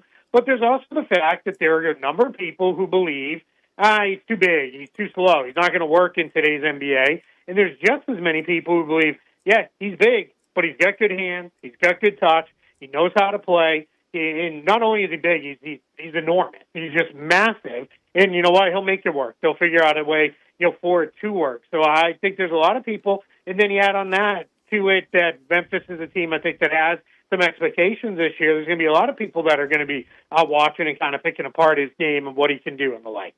Yeah, that's it, Keith. Sarr in Washington and even Reed Shepherd in Houston. Reed Shepherd and Houston could emerge as a team going for 7, 8, 9 playoff spot. But Edey's going to be examined because he's on a team that could contend for, 3, 4, or 5 seed. Yeah, absolutely. Yeah, I mean, and a lot of these other guys, they're just in rebuilding phases, and they're in such big rebuilds that teams have all but said, hey, we're not even going to push this guy to start day one. We made this pick for 3-4 years down the line, and we're going to take our time with the kid. But, yeah, Zach Edey, the one guy who kind of landed in a spot with a team where it is, hey, we're trying to win, and we're trying to win right now. And not only that, but you fill what is kind of a hole on the roster. So, yeah, let's get in there and go. And I expect if for some reason he's not starting opening night, I don't know that we'll make it to Thanksgiving before he's fully ingrained in the starting lineup, and it's just he's written in 10 alongside the other typical guys that we expect to start for the Grizzlies today. And I also think it's going to be because he'll have earned it. He'll have played his way in there because I think Zach Edey, just by being so big, he's going to almost walk into 10 points and like 8 rebounds a night, and that should be enough. And I think you're going to get some block shots with that. And I think he's going to be a really pretty good NBA player as long as they don't start asking him to do a bunch of crazy stuff that he's not cut out to do. I wouldn't want to be Dalton Connect after that first 2 for 13 night. Yeah, I mean, he's going to have some pressure on him a little bit. I think what's good for him is the one spot where the Lakers do kind of have some depth is at that forward wing spot. So I don't know that he's going to play too much. I think he might have to play out of the game if Jared Vanderbilt's not ready to go, and there's some thought he may not be. I think there's going to be that he needs to, maybe play, a little bit more, the forward-sized guy instead of playing in the backcourt. But, yeah, I mean, it's going to be tough on him. Those fans are going to be a little tough. But on the flip side, Lakers fans, if nothing else, are supremely confident, even if that confidence is sometimes, very misplaced. So I think a lot of them have already started making arrangements for Dalton Connect's Hall of Fame speech, 15, 16 years from now. Oh, yeah. Keith Smith joins us every Thursday from Spot Track and the Front Office Show. I saw this story where Tom Thibodeau said when talking to reporters and kind of asking how they were going to work the front court now that Isaiah Hartenstein is with OKC. Mitchell Robinson, it seems like he always has issues with injury, and he said that you could see Julius Randle play more of the five. He said he didn't want to do it for long stretches, but could maybe throw him out there for 10 or 15 minutes. What do you think of the idea of Julius Randle being a small ball five for the Knicks?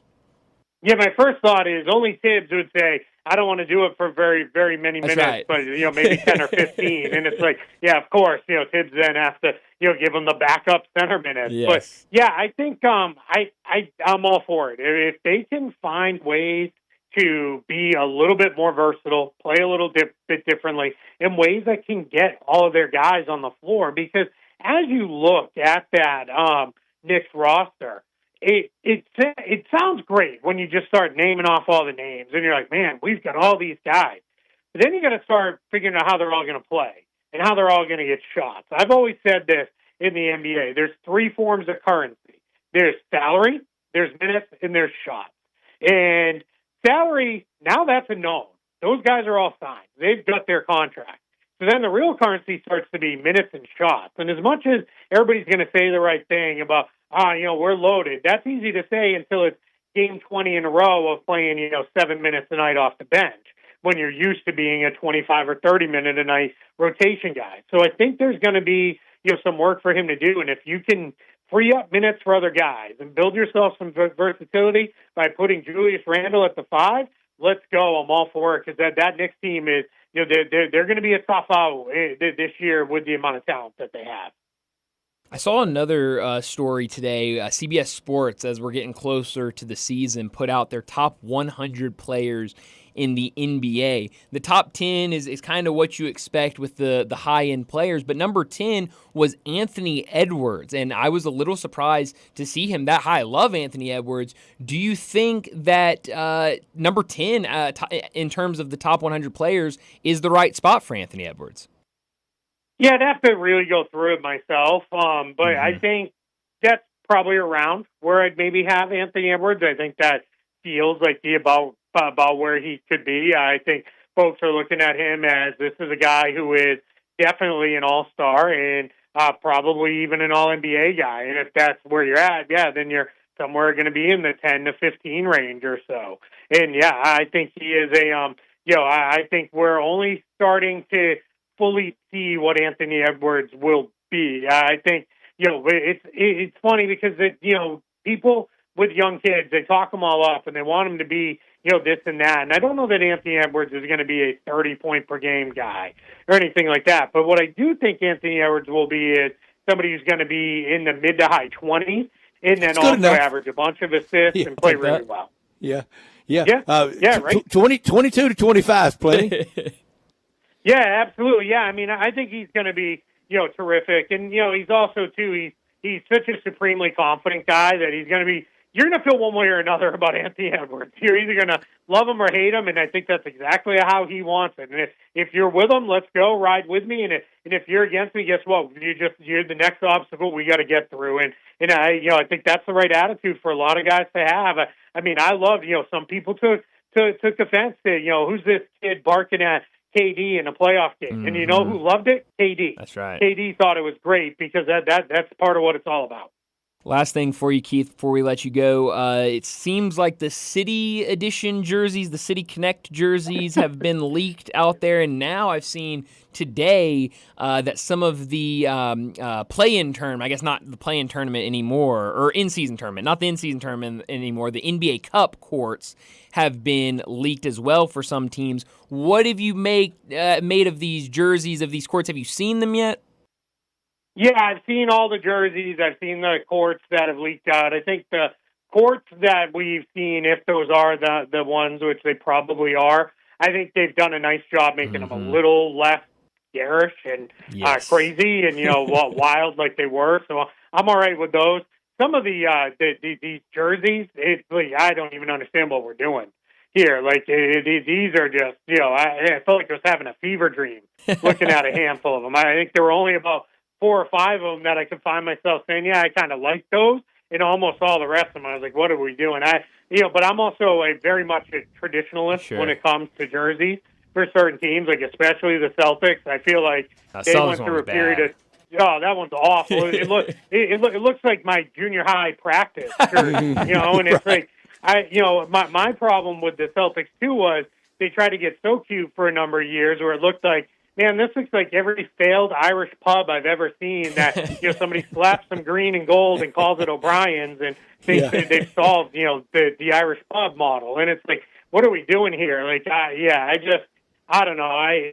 Most of these, I'm like, yeah, there. And I also, too, like, a couple people were like, yeah, I hate it, but I'm going to buy it because I want, every jersey that comes out. And so, I mean, I guess it's working the way they want it to. But, yeah, there were some out there that I'm like, God, I don't know. Now, I will say, y'all's in Memphis is okay. Like, I kind of liked it. I think the script, Memphis on there looks pretty good. The red, I know there's, local stuff with that, so I think that's kind of cool. Difference there. But, yeah, some of them, they're just, crazy. Surprisingly, the one I do love, though, is the Vince Carter Raptor, dunking. But because that's also, I'm all for it. Let's bring the dinosaur back. Like, I loved the dinosaur, when the Raptors had the dribbling dino. I was all about that.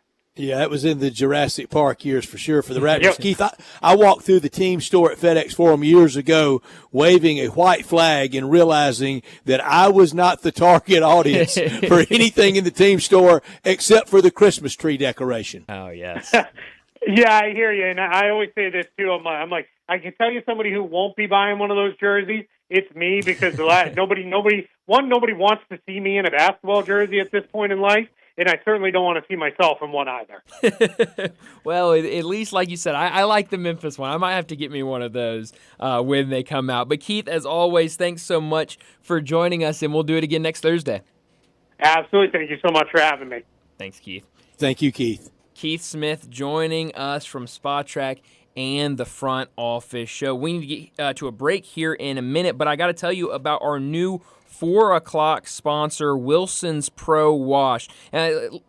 Picture this real quick. Your home beautifully clean and pristine. Is that impossible to think about? Not when you call Wilson's Pro Wash. Their Gentle Touch Pro Wash will restore your house, fence, driveway, commercial building, and more to their very best. Wilson specializes in cleaning all hard surfaces from concrete to stone, brick to mortar, and even wood to vinyl sidings. Then Wilson's can seal your surfaces so they stay looking brand new. Wilson's Pro Wash. Clean is their mission. They'll wash away everything but your sins. Give them a call at 901-524-6799. That's 901-524-6799, or go online at wilsonsprowash.com. And we thank Wilson's Pro Wash for being with us for our 4 o'clock hour. Well, let's go ahead and get to a break. And when we come back, we're going to talk some handicapping. Doug Kazarian from OnlyPlayers.com in Vegas. He'll join us next. He'll give us some picks for the weekend and a pick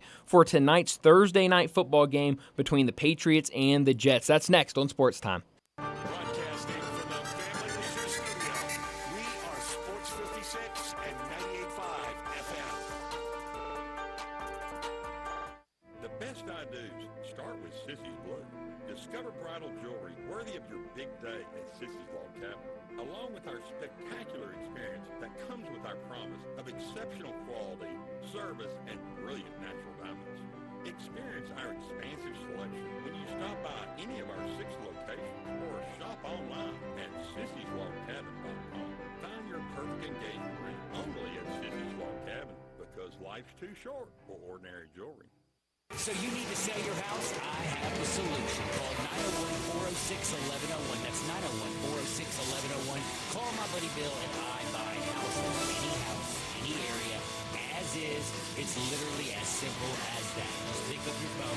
Call 901-406-1101. That's 901-406-1101. Call my buddy Bill and I buy houses. Guaranteed to close in 5 days.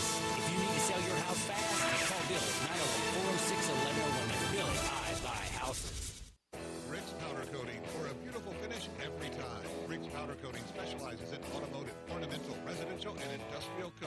With 2 conveyor lines and the largest batch ovens in the Mid-South, Rick's can accommodate all of your powder coating needs.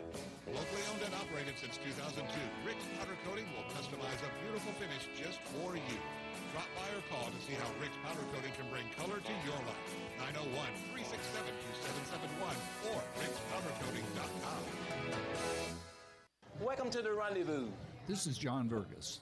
When my dad started the Rendezvous in 1948, I don't think anyone could have imagined we'd still be serving shoulder, cheese plates, and our world-famous dry rub ribs 75 years later. But we are still here in the basement, in an alley in downtown Memphis. We sincerely thank you for making the Rendezvous what it is today. Charlie Vergas Rendezvous, a legendary experience for over 75 years, whether you dine in, pick up, or ship across the country.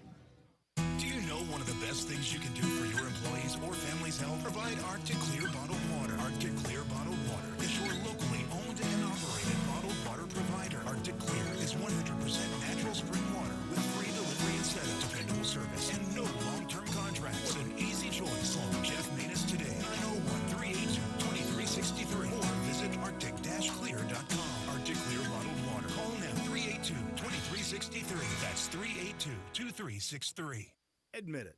When you start thinking about tastes of Memphis, you think treats, sweets. You think Dinstall's. For 122 years now. What is that, 5 generations? When people wanted something to bring to a party that will just make everybody happy, they bring out Dinstall's. 122 years of cashew crunch, of heavenly hash, of turtlettes, of their award-winning fudge. That's worldwide. It's known that well. Then there's the milk chocolate. It all starts there. There's the double-dip peanuts. And then every fall, those famous chocolate-covered strawberries with that fondant. And they won't tell you what's in the fondant, but it makes it oh so special. And easy to get to. 5 locations. There's where they make the candies in Pleasant View. There's Germantown. There's Collierville. There's even one downtown and in my neck of the woods in Laurelwood. You know what? 122 years made in Memphis and enjoyed by the whole world. Dinstall's.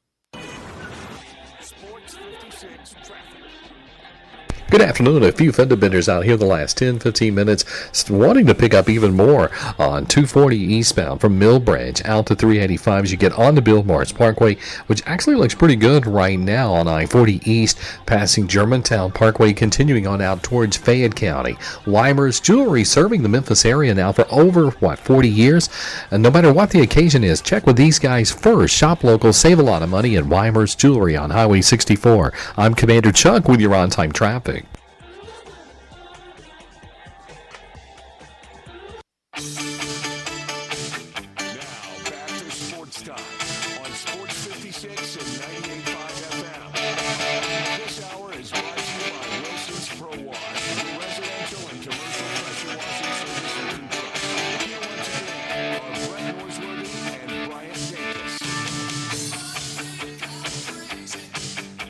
Welcome back into Sports Time. Bryant and Brett with you in our Family Leisure Studios, and joining us now to talk some wagering, Doug Kazarian from OnlyPlayers.com joins us out in Vegas. Doug, thanks so much again for joining us. A lot of really good games this week, and I know one here locally in Memphis, in the state of Tennessee, that a lot of people have been talking about is this big SEC game between Tennessee and Oklahoma. Tennessee has looked so sharp through their first 3 games. On the other side, Oklahoma playing their first SEC game since joining the conference in the summer. Do you like anything in this game? What do you see when you look at this Tennessee and Oklahoma game? Yeah, I'm on the favorite here. I'm on the Vols. I know that even as recently as last week, Tennessee was a 3-point favorite, and you could have had them +4 in the summer. But I think this OU team is a fraction of what we thought they'd be. They have major issues on the offensive line. Jackson Arnold is not very good at all. He's got decent mobility, can make some of the throws. They're getting healthier. I will say that OU is getting healthier. So they're going to have some wide receiver help, but the defense is very good. I get it. But I think just Tennessee is going to have too much firepower for 4 full quarters. I think Tennessee pulls away and wins by more than 1 score. I do lean to the under as well, but my favorite play is Tennessee -7. I think it's going to be a popular play, a recreational square play, as they say, but I don't care. I don't see the Sooners being able to flip the switch and just kind of get things going offensively. Doug, you just answered, I know, the old trope, the old saying of they built those places on everybody heading in one direction, and they're giving away free drinks and free steak right now. They don't miss very often because it feels like everybody does love Tennessee. Yeah, I mean, look, so I get the adage, and it's a fun saying and visual, but really those hotels were built on the casino, okay? That's right. So the math of the casino is much more predictable and clean, right? The roulette wheel, the craps table, the math is inarguable.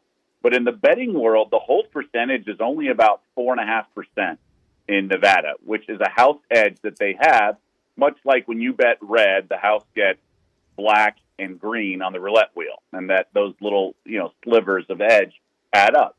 But what people don't realize is if the sports books let the professional bettors bet higher limits and parlays did not exist, so like the recreational parlay lottery tickets, the hold percentage would be about even.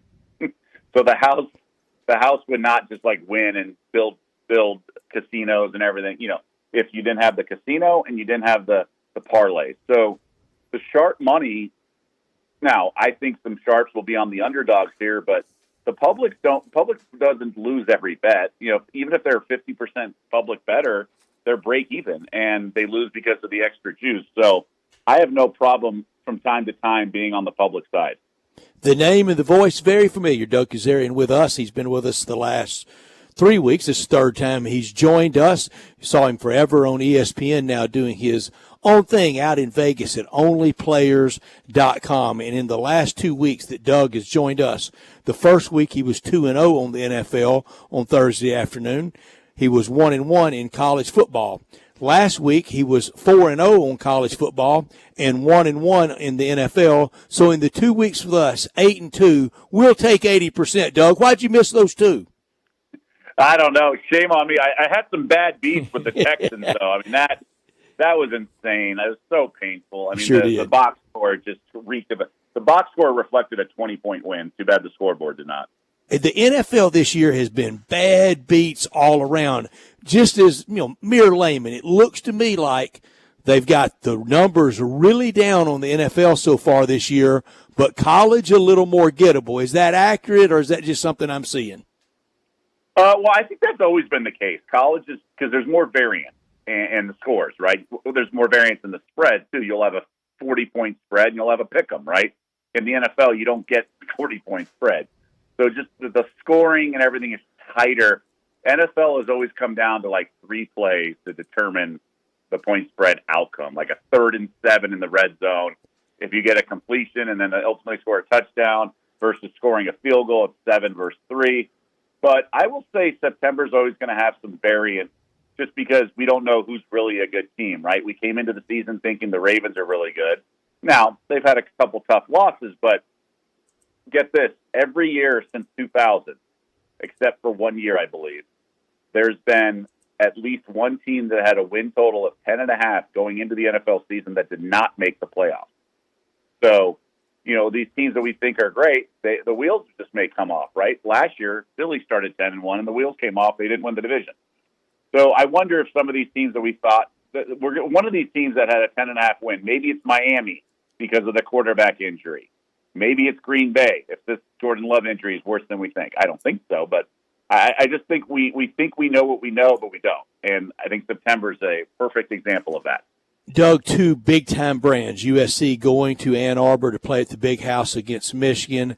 I would imagine they're very popular handle in all the sports books in Vegas. I would stereotype a lot of people from Los Angeles making their way over for the weekend to watch Southern Cal and to bet on Southern Cal.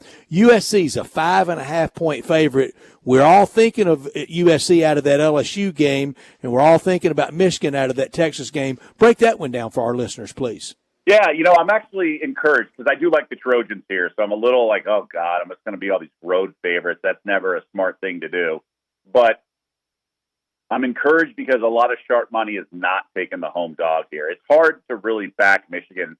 It's not just that one-sided loss to Texas. It's how they've looked in games where they're supposed to have a powerful offense, and I just don't think they can hang offensively. I mean, you have an over-under of 44, so a relatively low total, and they just have mediocre quarterback play at best.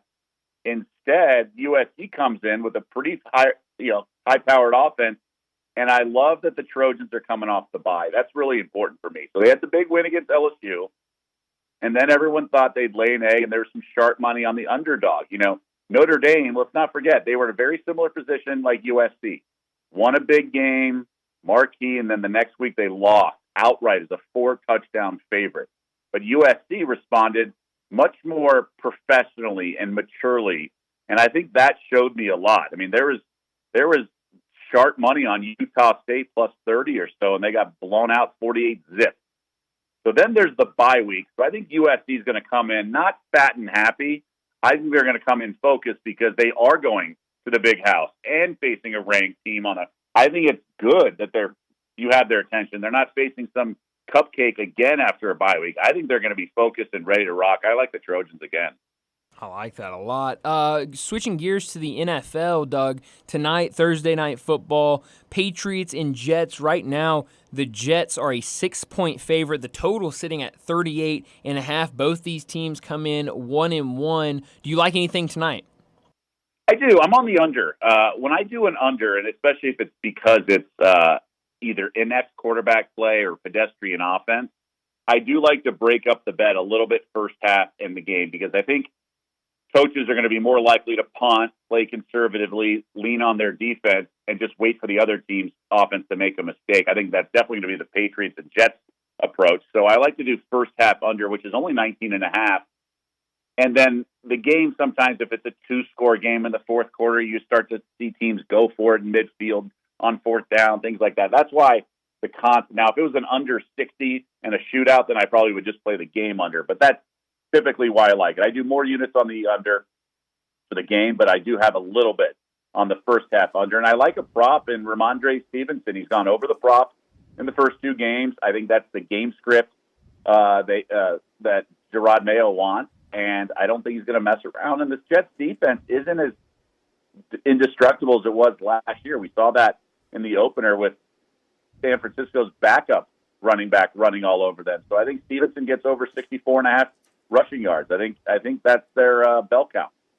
Ramondre Stevenson over 64.5 rushing. On Sunday, a matchup of 2 undefeated teams. I don't know in the preseason if many people had both of these teams undefeated after 2. Jim Harbaugh against Mike Tomlin in Pittsburgh. Yeah, I'm going to go with the home team here. I think people need to realize, and I've done a deep dive on this, the Steelers' defense has always been highly regarded, but not necessarily elite. But it's really like you cannot use Pittsburgh's defensive stats when T.J. Watt's hurt. He's missed some games the last couple of years.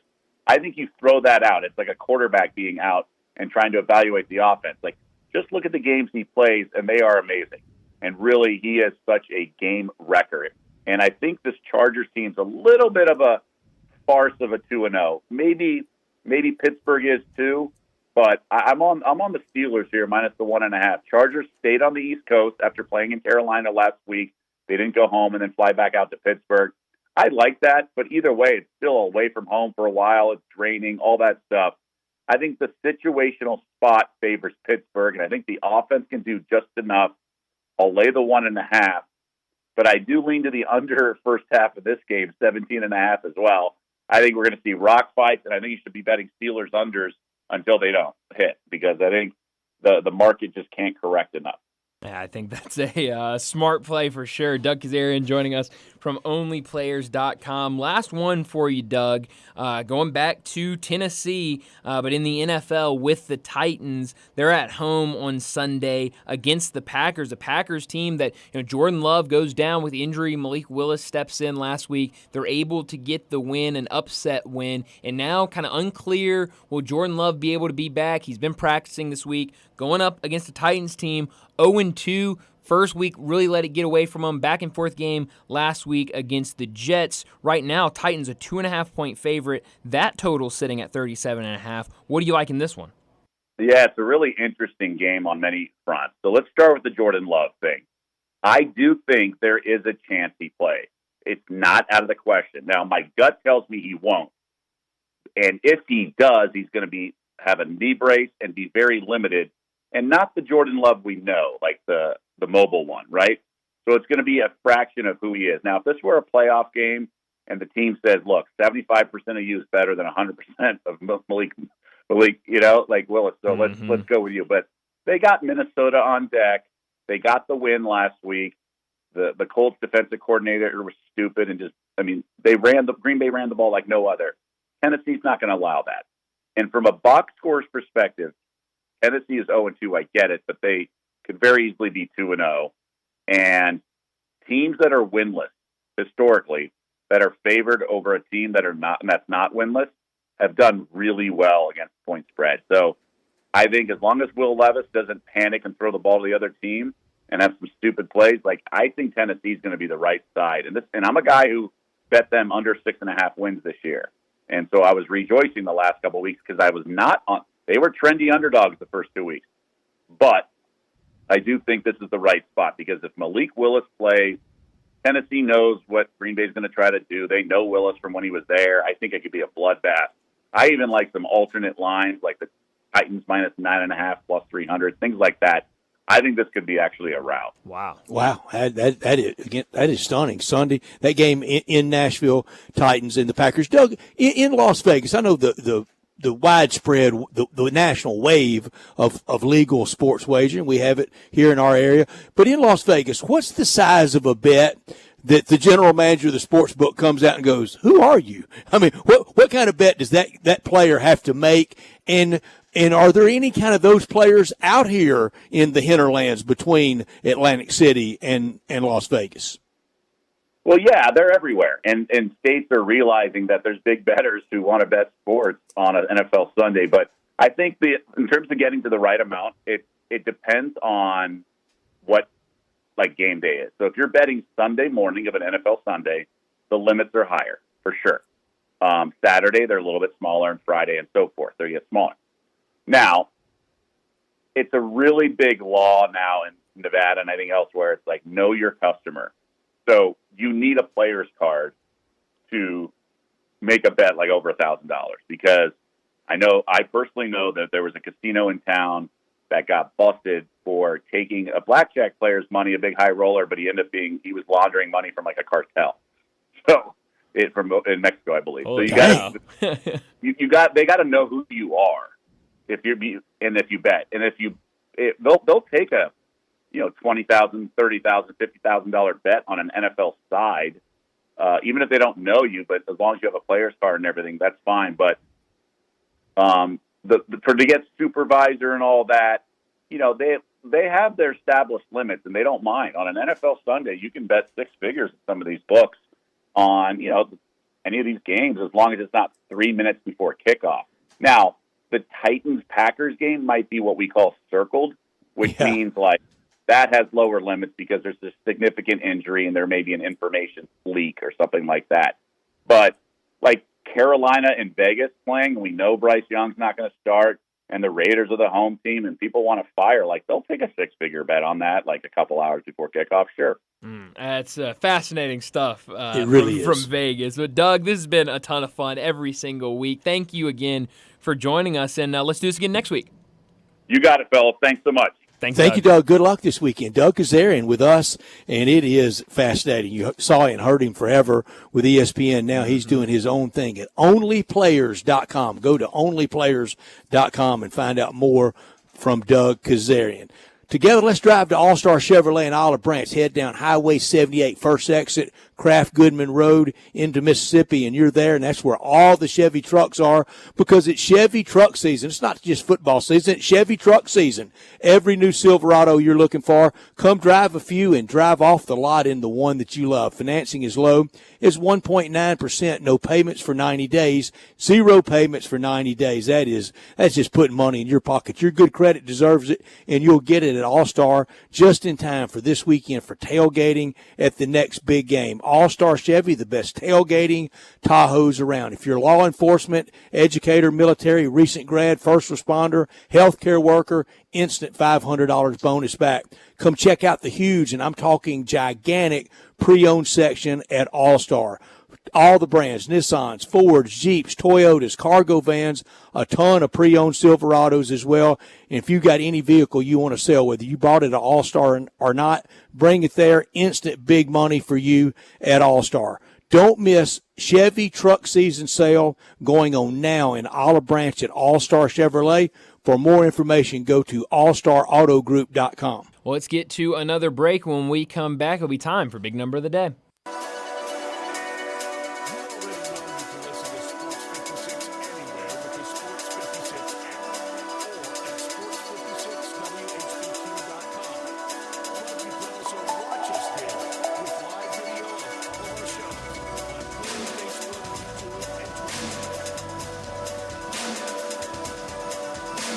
The 2025 Range Rover Sport sits right at the heart of the Land Rover lineup, offering a perfect mix of style, performance, and versatility. Smaller and more agile than a full-size Range Rover, it's a great option for everyone who wants luxury and practicality. Every model comes with 8-speed automatic transmission and all-wheel drive standard. Whether you navigate city streets or tackle rough terrain, Range Rover Sport has you covered. Every drive is powerful and breathtaking. The 2025 Range Rover Sport is the epitome of sport luxury. Test drive one at Jaguar Land Rover Bluff City.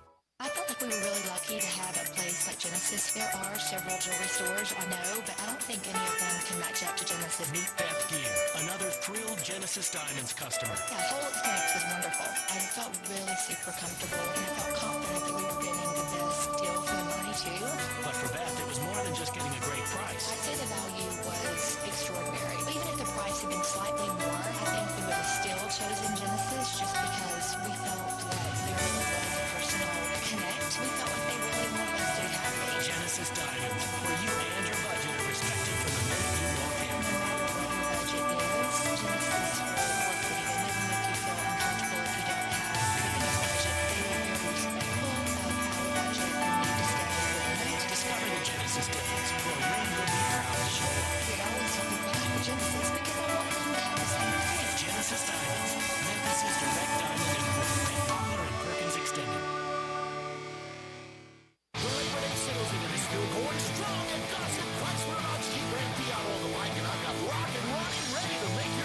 Check this out, Randy. New 2023 Dodge Charger SXT. $27,499, over $10,000 off MSRP. Hey, Ronnie, what about Renegade? New 2023 Jeep Renegade. $27,499 or $319 a month. Hey, Ronnie, tell them about that deal on Gladiator. 2024 Jeep Gladiator, over $7,000 off and 0% for 36 months available. Don't forget about that Ram truck deal. 2025 Ram Tradesman, over $6,000 off MSRP. Rocket Rise this drive goes the rest and come to the best and gossip. Clutch for Jeep out Ram Fiat on the bike. Online at gossipmotorcars.net.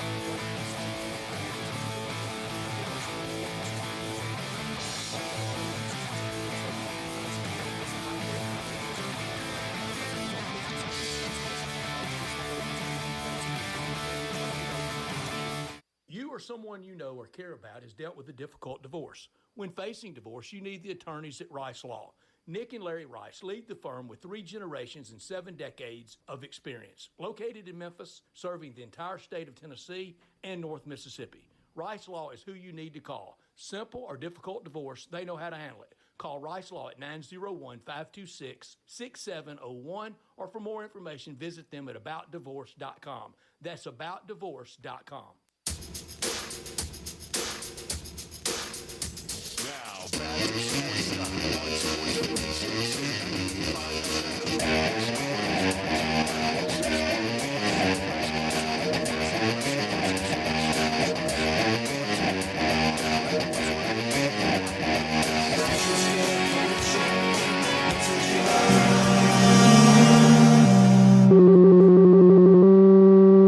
Big Daddy. Hello, Big Brand. It's a guy, he wants to be big, then he gets big, he doesn't want to be big anymore, then he gets small, but the suit's too big. Big Daddy. The big boy. You're a big guy. I think she's trying to pull a fast one on Big Daddy. The big number of the day. Well, Brett, my big number today comes from the NFL, and it's an interesting number going into tonight's game. It is the number 8. The Patriots have won 8 straight road games against the Jets. They also had an 8-game road win streak in the matchups from 2001 to 2008. It's the only time in NFL history a team has had 2 different regular season road win streaks of 8 or more games against the same franchise. We'll see if the Patriots can extend that tonight against the Jets. We sure will, and my big number is 10. 10 teams in FBS in college football that are 3-0 with all the wins by double digits. Here they are: Bama, Indiana, the U, Nebraska, Ole Miss, San Jose State, UT. Is Toledo UT? Would we go Texas, Tennessee, and Toledo? Well, I don't know. Are they Toledo University? I'll have to look that. I'll look into that. Toledo and Utah. That's compliments of Brett Ciancia with Pick 6 previews. I want to give him credit for that tweet. 10 teams in college football that are 3-0. Wow. Toledo is UT. So it was IU, the U, and then UT. Wow. Who would have known? I could barely read my writing. Oh, well, I mean, it's a lot of U's and a lot of T's, so it's understandable. Pick 6 previews must follow college football fans. Oh, it's incredible. And we had him on before the season started and brought some good stuff to the table. And you're right. We're going to have him on in October. Absolutely. And, just throughout the season, keeping an eye on his Twitter, some really good stuff from him for sure. But that's a really good big number. And I'm excited for that Tennessee game this weekend. I know if you weren't listening, Doug Kazarian told us in the last segment he really likes the Vols this week, and he also likes the Titans. So if you're a fan of the Vols and the Titans, you definitely liked Doug's picks in our last segment. But we need to go ahead and get to a break and wrap up this hour. But before we do that, it's getting close to dinner time. I'm starting to get hungry thinking about what I'm eating for dinner. When I think of good food in the Memphis area, I can't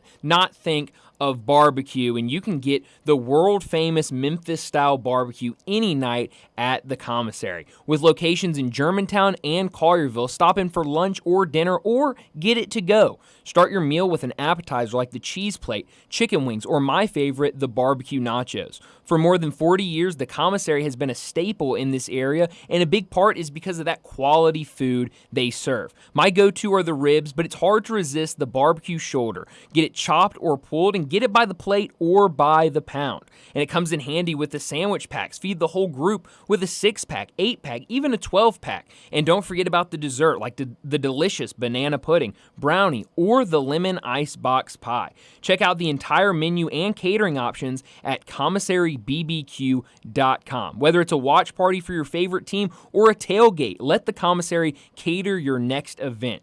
Give them a call at 901-754-5540. That's 901-754-5540 and make any event perfect. Stop in today at either location. In Germantown, open daily until 8 p.m. or in Collierville, open till 9 p.m. for the best barbecue at the Commissary. Well, like I said, we need to get to a break and wrap up this hour. When we come back, we're talking Tigers with Greg Gaston.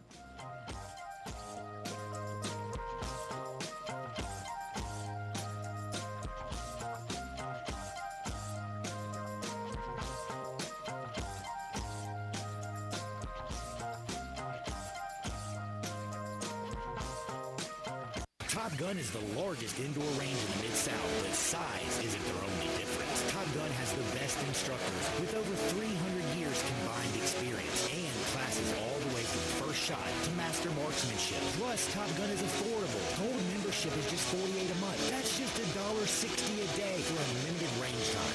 Free gun rentals with purchase of ammo and members lounge access. Top Gun 2770 Witten Road and TopGunMemphis.com. Always shoot with the best. Top Gun Memphis. Hey folks, grab old Penelope and Saddle up for the 35th annual Western Trading Days here at Sunrise Buick GMC at Wolf Chase. There's a new sheriff in town, and we're slashing prices on over 600 new Buicks and GMC models. You'll get big rebates, huge discounts, and a low APR financing. Get top dollar for your old wagon when you trade in for a new buggy, and financing for just about everyone. Divorce, repo, slow pay, it's all okay at Sunrise. The #1 volume Buick GMC dealership in Memphis, 4 years running. Call, click, or come on into the good-looking store in Bartlett. We make it fun to buy a car. All financing on approved credit based on 20 through 23 new vehicle sales data. Spencer here with ATC Fitness. There's no better time of the year than now. Football and fitness go hand in hand in the fall. And with individual screens on each piece of cardio and multiple big screens throughout the rest of the club, you'll never miss a bit of the action watching your favorite team.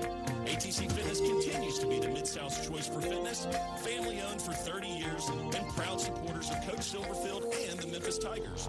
Join online at ATC Fitness. Alert Greg of the set. Exercise your right to look good.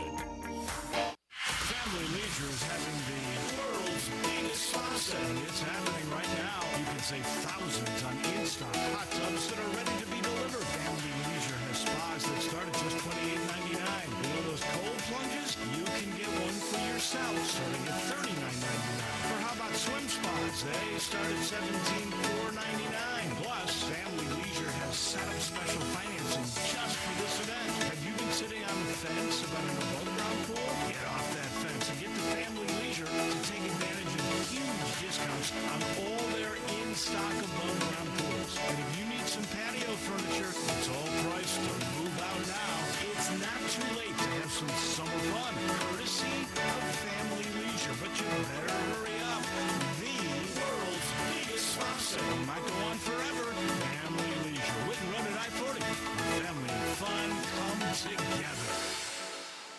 Do you know one of the best things you can do for your employees or family's health? Provide Arctic Clear bottled water. Arctic Clear bottled water is your locally owned and operated bottled water provider. Arctic Clear is 100% natural spring water with free delivery and setup, dependable service, and no long-term contracts. What an easy choice. Call Jeff Manus today, 901-382-2363, or visit arctic-clear.com. Arctic Clear bottled water. Call now, 382-2363. That's 382-2363. Traffic brought to you by 901 Eats to Go, 3135 Kirby Whitten Road in Bartlett. Pick up, DoorDash, Uber Eats, or online at 901eats.com. Eats with a Z. Good food fast. Sports 56 traffic. Good afternoon. That traffic volume has increased quite a bit over here in the last few minutes on 240 East, either getting on to Bill Morris Parkway or continuing 240 East up by Poplar. Traffic's cranking up through the Midtown area, right on schedule. Actually, looks pretty good, though, at 240 southbound from Union all the way down past Norris. Hey, Weimer's Jewelry, serving the Memphis area now going on over 40 years. No matter what the occasion is, go by and see them first. Shop local, save a lot of money at Weimer's Jewelry on Highway 64. I'm Commander Chuck with your on-time traffic.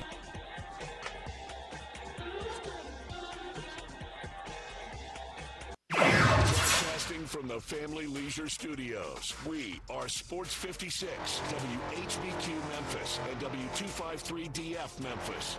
Now, back to Sports Time on Sports 56 and 98.5 FM. This hour brought to you by Jaguar Land Rover Bluff City. Once again, our Brett Norsworthy and Brian Davis. You say you stand by your man.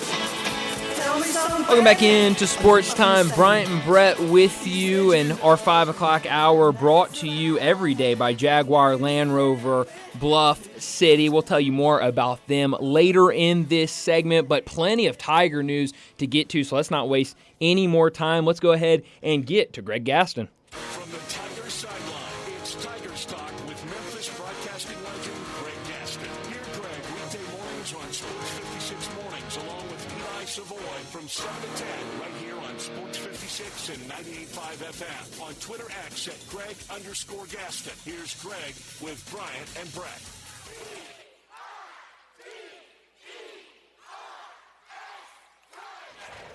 Well, Greg, thanks for joining us again. You were down at Doak Campbell Stadium on Saturday for Memphis versus Florida State, a massive win for the Tigers over former head coach Mike Norvell. What was that like Saturday morning? Well, first, good afternoon, and second of all, way to hit it out of the park, Brett. Way to hit that one deep. That's right. Thank you, Greg. And it just built from the early summertime good feeling. It just built to game week last week. And I woke up Saturday morning with the most comfortable resolve about it. Listened to a lot of you guys on the almost all of the pregame show in Greensboro, waiting for the Ole Miss Wake Forest game that night on the Tiger app, and it just built and built and built. And then the start was out of a Hollywood script, Greg, to dislodge the ball like that, and from that point on, it was no doubt who was the better team. It was quite interesting because in our coaches' meetings, we all talked about the fast start, and boom, there it was. The fast start gifted to them, but certainly they were the ones who caused that fumble. They recovered. Memphis continues to do a great job in turning over the opposing team and not committing many turnovers. In fact, only one themselves. But this was, and we've talked about this a number of weeks, going back into the summer when you actually made that prediction that Memphis would beat Florida State, that this team is so confident. And it doesn't matter who they're playing. They can line up against Ohio State. They can line up against Troy. They can line up against North Alabama. It's the same deal. They feel really good about their chances. And they went down there, as I said last week on this show, this wasn't big brother, little brother. It was big brother, big brother. And Bring the it on. physicality, right, the physicality, which we knew they were capable of doing. We saw the improvement in the Troy game. They went out there and were as physical and at times more physical than Florida State, and that says an awful lot. We know the players that they have, the athletes that they have, unfortunately for them and Mike Norvell, just an awful start to the season, but take nothing away. Memphis went down there, went to a hostile environment, and won a big football game. And Greg, if you had that draft right now, and I saw, who said it? Was it Ryan Silverfield? Somebody said this week that he thinks there will be in a few years movement in season of players. He did say that. It was Coach Silverfield. All right, we're a long way from that. But if you had that this year, if all of a sudden you could have kind of the dispersal draft of Florida State's talent, okay, DJU doesn't go very early, but a lot of them do. They individually, they still are great. They just hadn't put it together in the ultimate team sport. Yeah, no question about it. I mean, you're talking about five-star guys. You're talking about a lot of money that Florida State spent through the NIL on those players, and it just, for whatever reason, after having this incredible year last year, it hasn't clicked this year. I think some of it is still hangover. I got to be honest with you. What happened to that team at the end of the year with the injuries? That's on Norvell then, Greg. That's on Mike. Some of it certainly is on Mike, Brett. There's no question about it. And I think there's a bit of a hangover, and he's got to change that whole atmosphere down there. Certainly they have the talent. Mike's a great coach, but they got to change the whole feeling down there after being. Look, they were jobbed last year. I thought they should have been in the playoffs despite all the injuries, but they weren't. And you got to get over it. And they still have a chance to salvage their season. They still have a chance, but they got to win, and they got to win all of them. And maybe they can get back to the ACC championship. Of course, they won it last year, but they got a long way to go. And for Memphis, certainly they're rooting on, not only for the fact that I think most people appreciate what Mike Norvell did for the Memphis program, but it makes the Tigers win that much better if Florida State goes on to have a big season. If they continue to struggle, then people in national media will downplay that dub. No, absolutely. And I think, the biggest takeaway for me, at least, and not just that game, but this whole season, has been this defense, Greg. And with Jordan Hankins coming in, you didn't really know what you were going to get. We saw a little bit of it when he had the interim tag on him in that bowl game. But really, since the start of the season, that defense has looked really strong. On Saturday, the different looks he was given against Florida State, the blitzes he was given, DJU could not get comfortable at all. You saw the early turnover where they punched the ball out on the first drive and Chandler Martin recovered it. I feel like Jordan Hankins has been better than I could have even imagined or thought he would be when I was thinking about what this defense would look like in the summer. Look, he may just be a savant. Who knows? I mean, they come from somewhere, these defensive minds, going back to the Joe Lee Dunns of this world, and of course more recently Barry Odom, now head coach at UNLV, and others that have followed suit. John Thompson, good friend of Brett, certainly a defensive mind. But you have the real good ones are few and far between. This guy, I don't know what it is. It's still a small sample size, but you got to be excited if you're a Tigers fan to watch this defense. They're all over the place. They're opportunistic.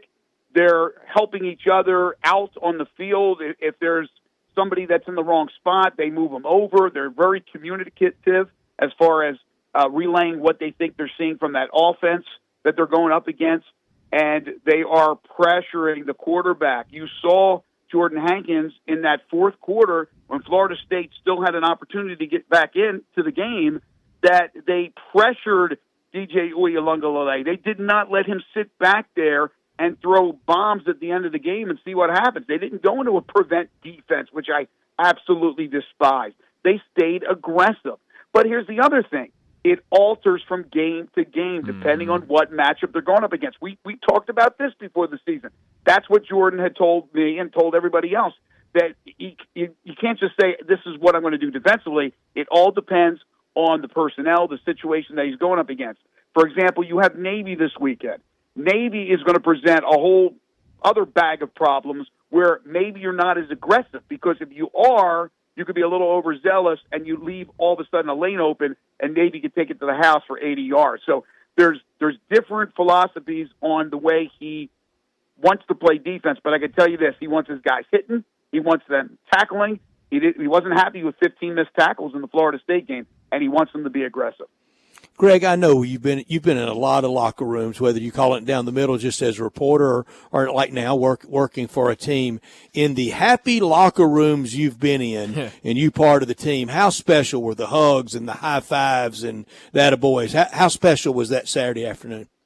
Look, it's very special. Going into the week, they're going to say, well, we know it's Mike Norvell, and of course Ryan has the great relationship with Mike, and the players may bring that up, but they'll probably say, and this is normally the case, right? It's our next game. It's the next game up. It's the biggest game because it's the next game.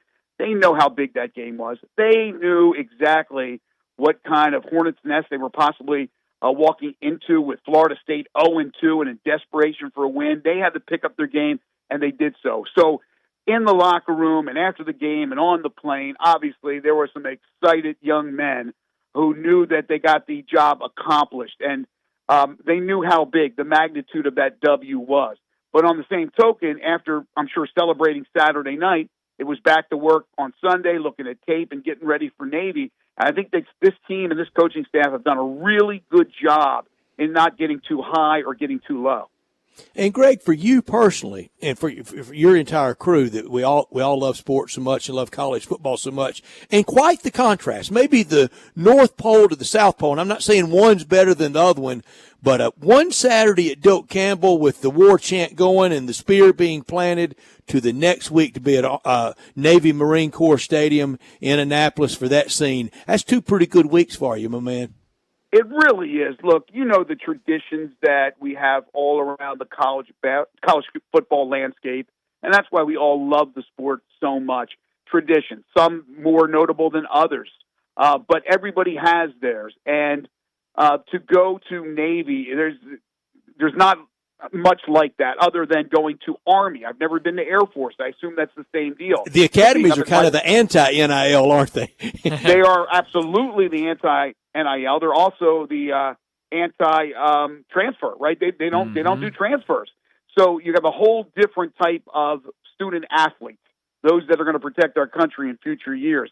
But to go up to Michie Stadium, which I've been to on the Hudson, to see Memphis play Army, to go to Annapolis, just absolutely beautiful right there on the Severn River near the Chesapeake Bay. It's just, there's nothing like it. But yes, going down to Doak Campbell was something I'd never done before. And even though there's renovations going on and it wasn't the 80,000 strong, there's still the pomp and circumstance. There's the tomahawk chop. There's the Chief Osceola and the spear, the flaming spear, which was really cool to watch that on the sideline close up and personal. And like I said, there's traditions like that all over the country. So I'm sure for these players and for every player, when they look at what school they're going to go play for, they look at opponents and who's in their conference and possible schedules, because we know schedules are made well in advance, to just see what opportunities they're going to have, who they're going to play, what stadiums they may be playing in, and how many people they may be playing in front of. Absolutely. Outside of the Memphis and Florida State game, the biggest news, the most talked about thing in the city revolving around the Tigers has been Memphis and the Pac-12. It sounds like What? from all. Wait, what? Wait, yeah, Brian, what are you talking you about know that? here? Yeah, It's at all the websites, Greg. Yeah.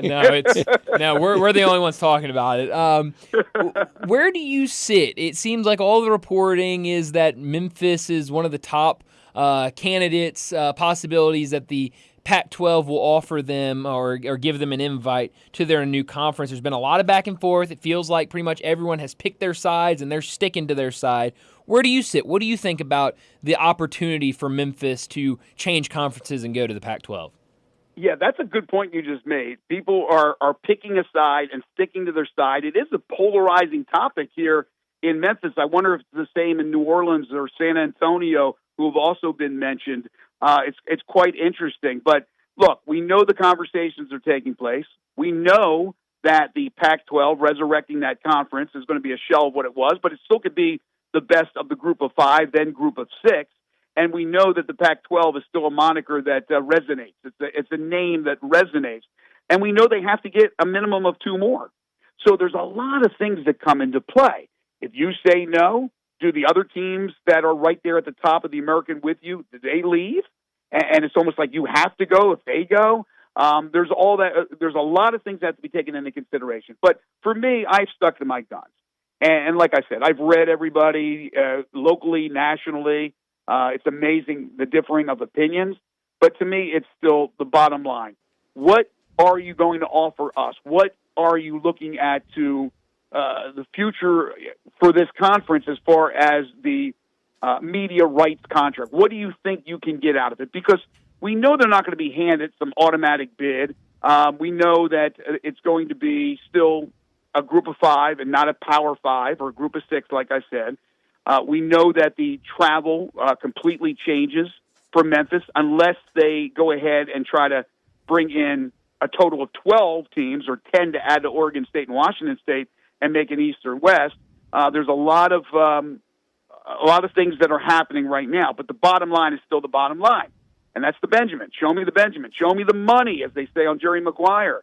What type of money are we talking about? What about the situation now with the American? Their contract, with ESPN, is pretty solid, but they have a look-in coming up after, I believe, next season, where they'll probably want to adjust after the teams that left the American Conference to go elsewhere. So maybe that money in the future won't be as much. I know ESPN is impactful, but that's another thing you got to take into consideration.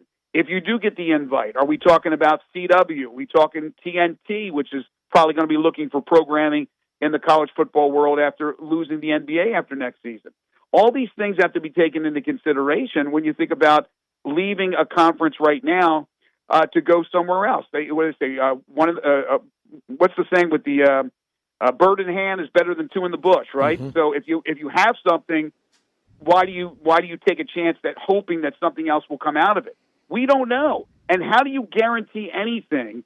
If you're the Pac-12 officials, how do you guarantee anything to Memphis and Tulane and UTSA if those are indeed the schools they're looking at, and maybe they're looking at more?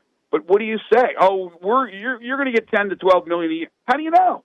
Unless you have been talking to a network that says absolutely 100%, we're going this direction here, we'll sign something for you. There's no contracts. They don't even have a conference yet. There's no contract. There's no TNT contract. There's no CW contract with that new reconfigured Pac-12. Not yet anyway. So Memphis will not rush into anything, but it's all going to come down to what can you offer us financially? Is it worth the move to make? Because, again, you'd be giving up the ESPN connection.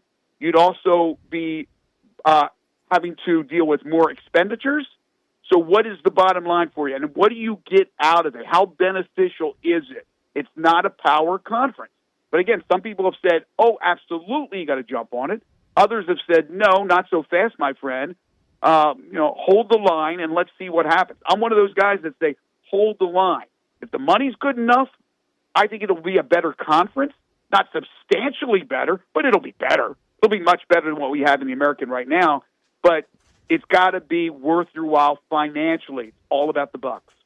Greg Gaston, our guest from the Tiger Sideline. He's brought to you by Dyer's Hamburgers, Crab Kings, and the Crazy Coop. Greg, I'm scared when they do that look-in, they're going to look in and see not as much money at ESPN. That's exactly right. And I don't know how it's worded. I'm not a lawyer. I don't know the language in a contract. But if you have a look-in, it seems to me that you can do something about the current contract. If you look at, because when you look in, you're going to see, oh, no more Houston, no more Cincinnati, no more UCF, no more SMU. I don't believe that they'll look in and see you on the way out. Exactly. Now, again, I don't know if they could turn around and go, okay, we don't like what we're seeing. We're going to cut the revenue in half. I don't know what they can do legally, but I think that's certainly a concern for Memphis and the other schools that right now may get a choice when this is all said and done of going into another conference. Greg, on the plane to Annapolis or somewhere in Annapolis, maybe while y'all are out eating, ask Dave and Jarvis, because Jarvis has been here for every single one of the flirtation fandangos with the NFL. Sure. Dave got most of them. If he didn't get the one in the 70s, he got most of them. This is what it's starting to remind me of. We're always chasing that carrot, and the trap door always. Greg, I thought, now I was 12, 13 years old. I was convinced that Memphis was going to get the team in the mid 70s when Seattle and Tampa Bay got them. Then I was convinced that the older Irsay was going to move the Colts here, and it was real close. Then I was convinced Bud Adams was going to move the Oilers here in the mid to late 80s. Then I was convinced when Carolina and Jacksonville got teams that it was going to be Memphis. And every time it was just fool's gold. Look, I think the best analogy is Lucy and Charlie Brown. Lucy puts That's down a good that ball one. for Chuck Brown to kick, and she pulls come on, it Chuck. away. Be cool, It has Chuck. happened. Poor Chuck. It has happened, Chuck. well before I got here, but even since I've been here. I will definitely ask for you. I have not picked Jarvis's brain, but certainly Wolo, with the show coming on right after me, has made it clear, and I think he's kind of in the same boat as me as far as this latest overture that financially, if it makes sense, it's a better conference to go to despite the travel. I think he's been pretty open in saying that. Yeah, and even Dave was right there. We had so much momentum coming out of the USFL experience that I think in the end that hurt us with the NFL because they were mad we were kind of the renegade. Yeah, I wasn't here for that. That may very well be. All I can tell you is from my point of view, when the USFL was taking place, I had graduated college in '84, started in radio, and then quickly was into television. So I was in television, and I remember the USFL and all those great players, all those teams. I enjoyed the product, and then when it just disappeared, it shocked me because I thought that maybe we would have a second league that was on par to the NFL or a forced merger like we had with the ABA and the NBA. But it did not happen. They disappeared and went away. And then, of course, I come to Memphis and I find out about the amazing history. I knew that they had a team, but I won find the out lawsuit. about that history. Yeah, that whole dollar, which is I got it in my coin tray in my car. How about that? Isn't the actual dollar? Doesn't Steve Earhart have the actual dollar? He has the check in his office over at the Liberty Bowl. Oh, wow. But I think it was doubled. I don't know if he ever cashed in the double part aspect of it.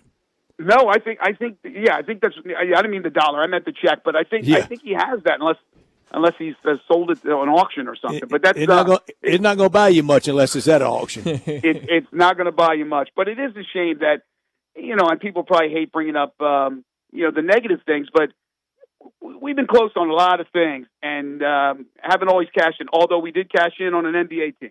We sure did. Came out of nowhere. I think we're again with my track record. I think we're really close again. I think we're close. And again, for people, we didn't even bring this up, and I'm sure you guys have talked about it for a couple of days.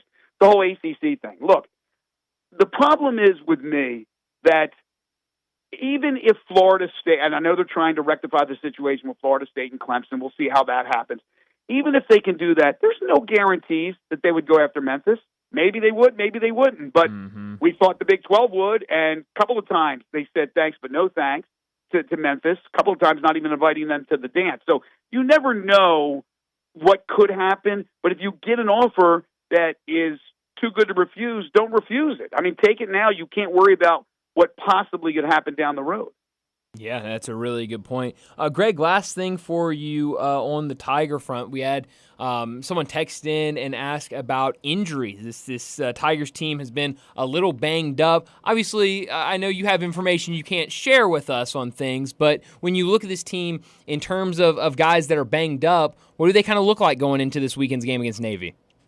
Yeah, I got some info that obviously I can't divulge, but pretty healthy coming out of Florida State. Those who watch that game, there are actually more Florida State guys going down than Memphis felt guys. like every play. Yeah, it looks. I know Memphis had an O lineman that cramped up pretty good in that game, but he's fine in practice. There's a couple areas, not really a couple. There's one area they're a little bit thinner, but I think that they have guys that are ready to step up. They're really deep at a lot of positions. Offensive line, they've been the deepest they have been for years at the offensive line. We know the defense and the front seven with the 3-4 that Jordan usually runs, they are interchangeable. He runs a lot of guys in. The secondary's playing out of their mind. I think as far as the injury front, they're good. It's just a shame they lost Sutton Smith so early in the season.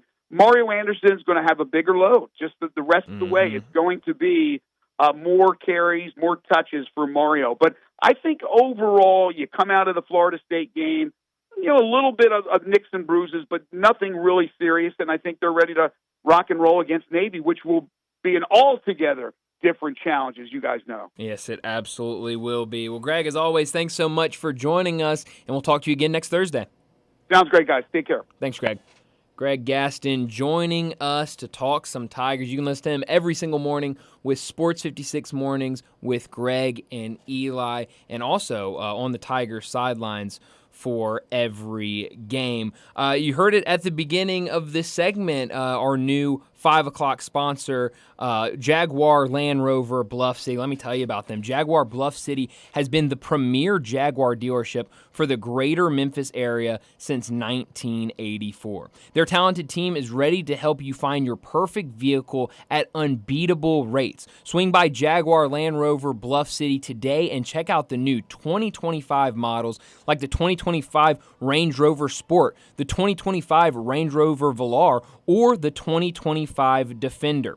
Test drive the 2025 Range Rover Sport, where luxury meets performance. It's a perfect mix of style, performance, and versatility, with options ranging from 360 horsepower up to 365 horsepower engine, and it's also available as a plug-in hybrid electric vehicle with $7,500 federal tax credit when leased with approved credit. Also, take a look at the 2025 Range Rover Velar, powered by mild hybrid technology and enhanced with the latest well-being features and fully connected entertainment. The 2025 Range Rover Velar is the ultimate luxury compact crossover.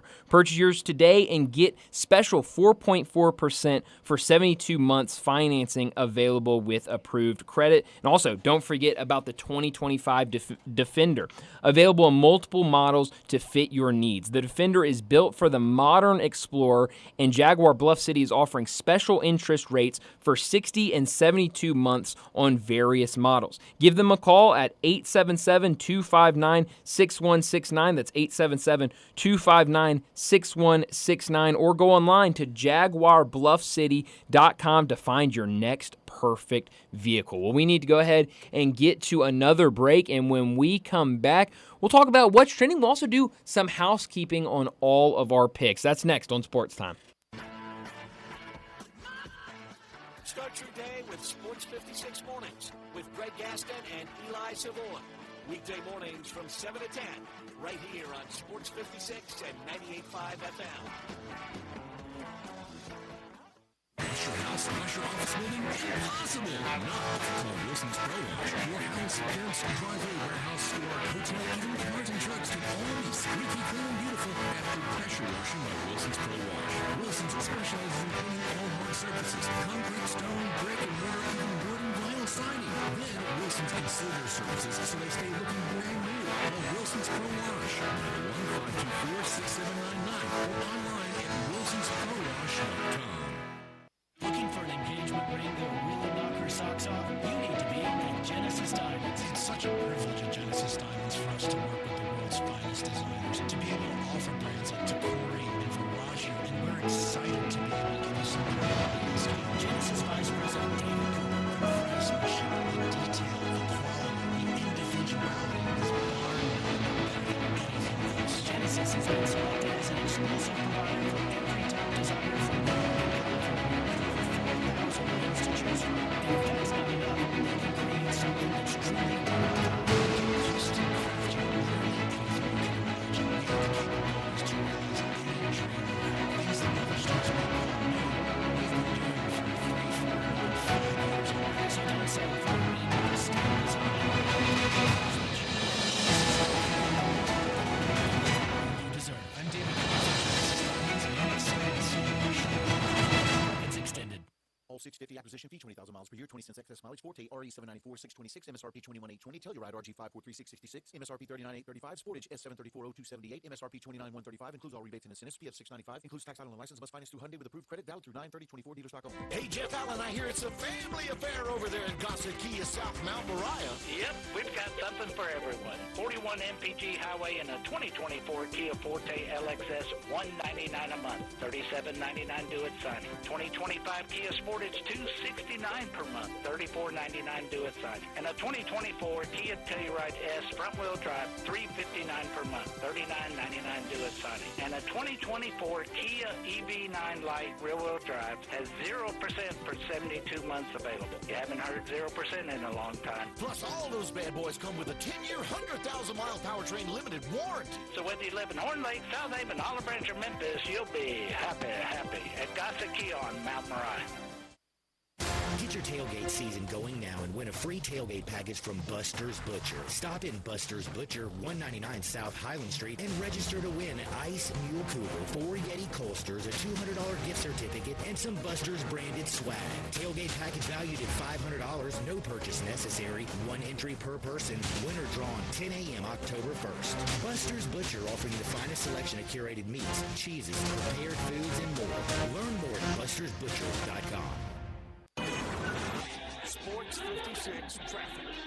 Good afternoon. They were dodging a piece of debris on 40 westbound in Abilene just a few minutes ago. Of course, the heaviest flow of traffic in that area is going eastbound on I-40 as you continue out past Germantown Parkway, headed out towards Fayette County. It's crowded at times over here on 240 east up by Poplar, 240 as you get on to 385 Bill Morris Parkway. Still looks good. They are going outbound. Weimer's Jewelry, 7525 Highway 64 is your full-service family-owned jewelry store right here in the Memphis area. I'm Commander Chuck with your on-time traffic.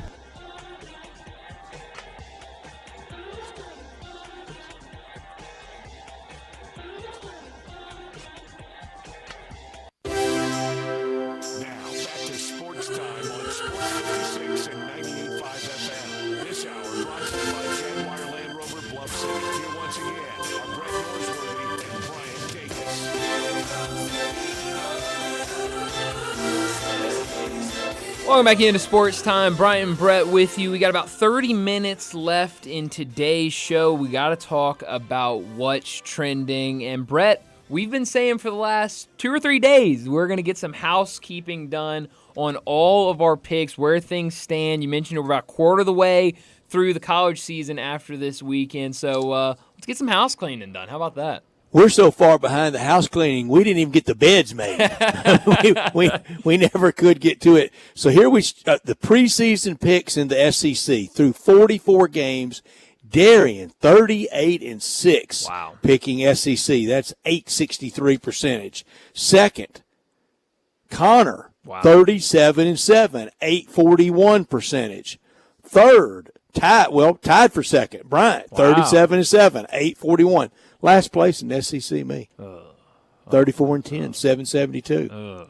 Hey, not bad, though. You know, it could be worse. Thanks a lot, Florida. Thanks a lot. Well, yes. Thanks a lot, Auburn. Yeah, those two. They got you. AAC, Bryant, 35-3. This is just that? W's and L's preseason. Sure. No spreads. No way we'd know them. But 35-3, a 13-1 for week 1, 11-1 week 2, 11-1 week 3. That's 35-3, 921. Wow, percentage. That's incredible. That's a big percentage in anything. Big percentage, isn't it? absolutely. I'm second at 34-4, 894 percentage. Connor's 33-5, 868 percentage. And Darian is 9-3, 31-7. So Darian's first in SEC and last in AAC, and I'm just the opposite. How about Mr. that? AAC expert, I am, right? That's right. Oh, yeah, Mr. AAC. No expert in anything, I can assure you. Tomorrow at 5:30, we'll have our first National Bank Friday football forecast picks. And so far this year in that, very close contest. Darian's leading that. He's 21-15. Wow. 12-7 college, 9-8 NFL for 21 up, 15 down, but 6 points. You know our scoring system.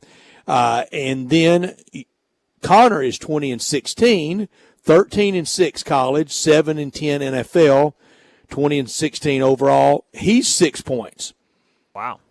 I'm next with 5 points, 7-12 college, 12-5 NFL.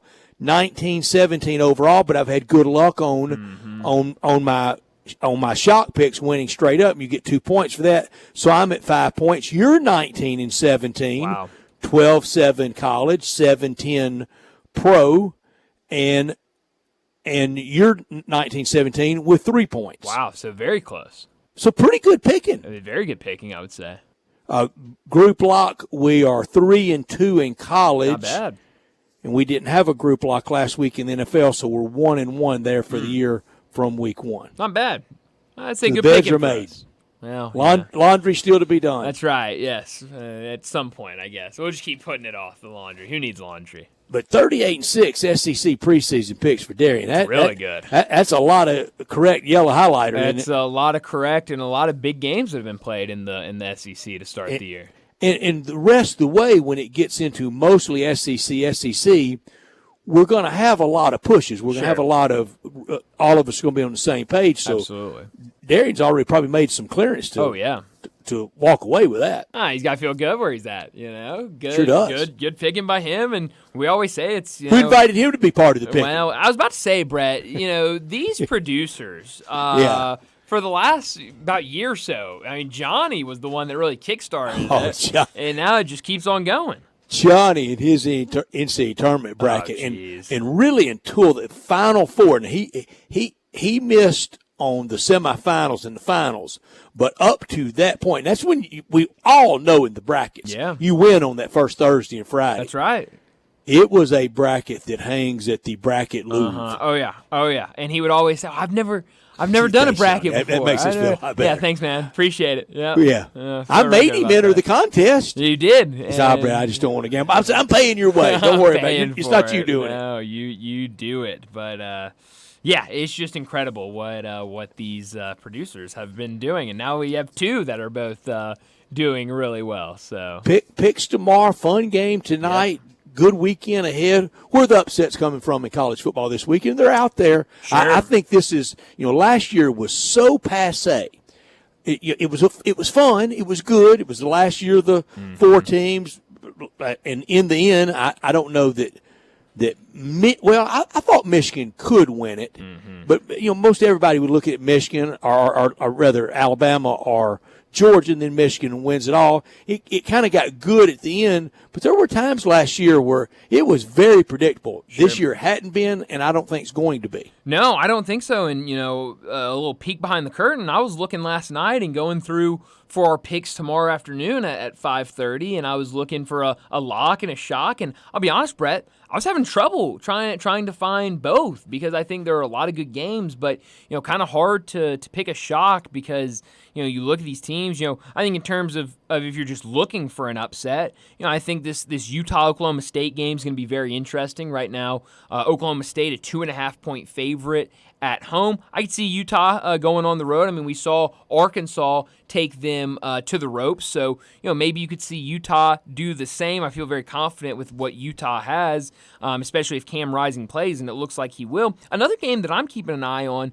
this Georgia Tech and Louisville game, I think is going to be a really fun one. We've seen some good things from Georgia Tech, maybe not as big of the world beaters as some thought they would be after that win against Florida State in week 0, but they're 3-1 going up against a 2-0 Louisville team, and right now Louisville a double-digit favorite in that one. So, those are the two games that I'm really looking forward to. And in the preseason, that Razorback loss and giving away that game at Oklahoma State, I just think that's going to haunt them all year. I had it the other way. I had Arkansas winning, and then I had them losing at Auburn. That could flip. Certainly, 100% could flip. And if it does, here's the parameters around this. We'll talk about this a lot tomorrow at 5 with Ty Richardson from ESPN Arkansas on all things the Razorbacks. Now, some of this gets a little far-fetched, I understand, but I think we've seen from ESPN, College Game Day, Disney, they're going to stay pretty wedded to have game day at SEC sites. Yeah, it feels like it. When they passed on Madison last Saturday for Bama at Wisconsin and ended up having a good show and a good showing with South Carolina hosting LSU, I think it showed they're going to – money matters. Yeah, absolutely. And just why run up Fox's rating and be on the other side of the stadium for Big Noon? Okay, that said, I'm jumping way forward. If, little kid word, Razorbacks pull the road upset at Auburn, and then at the neutral that doesn't feel real neutral, and it should be more neutral with Jerry Jones owning the stadium, beat A&M. Tennessee wins in Norman. Okay. College Game Day in Fayetteville. October 5. Wow. Because there's not anything else. Sure. Well, and it's a good observation by you because they're not going back to College Station. They did that opening weekend. Yeah, they've already been there, done that, and been to Columbia, South Carolina. Sure did that last week. But it's not good. going to Nashville for the Alabama show at Vanderbilt. I wish they would, but no. I mean, it's a good observation by you because I remember you saying that in the summer of we're really going to see. The College Game Day wants to tell us that they're going to be at the best game in town, and we kind of saw them do that last year. But that was the whole mission statement. It was, and I felt like we saw that last year with them going to a couple Colorado games when Big Noon was there. They went up to Michigan, Ohio State. They didn't mind cross-pollinating last year. No, but now the lines have been drawn. SEC is ESPN's. Fox has Big Ten. And so, I think you're right. I think it's going to be a lot of SEC when it comes to game day. And so, I mean, I think if Arkansas can pull it out, and we've seen this offense can do it, this offense looks a lot better, then, maybe you could see game day at Fayetteville. And it's why we so love our sponsors and everything we do in sports because it is a competitive marketplace, rough and tumble out there. We all know that. And you just know there's somebody of some prominence. They're not calling Herb Street and Corso, but they're calling somebody and go, now, why did you go to Madison? Sure. Absolutely. Why are you pushing that game that's going to be on Is Fox? that necessary? This really matters? Yeah, especially, when those games are the 11 o'clock game, and now you have game day sitting there for 3 hours talking about this game. You get Corso putting on the headgear of he puts on the Badger headgear.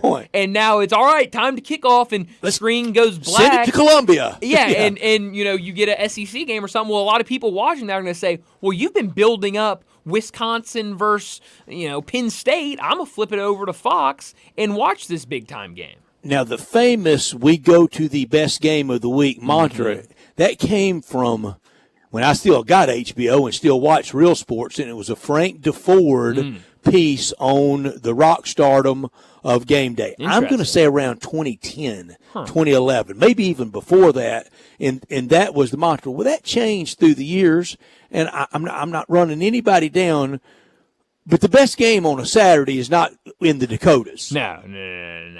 I mean, and when they kind of started doing that, sure, they had left the old treatise of best game. Sure. Got back to it last year. You make a great point about that, and now this year, money talks, and you know what walks. It absolutely does, and I think you're going to see that. But you mentioned it at the start of the segment, and probably the last thing we'll get to before we get to a break. Big game tonight. We've talked about it. Patriots and Jets. An interesting game for a lot of different reasons. I know Doug Kazarian said that as well. What do you expect to see in this matchup tonight?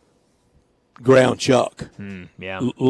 Especially with the Jets schedule that they've had, I think they're wanting to get to the clock hitting zeros. Oh, yeah. And low to the ground, not a lot of offense. What's the over and under going offense tonight? 38.5? 38.5. Let's see if that's changed, but I believe that earlier neighborhood? was 38.5, yeah.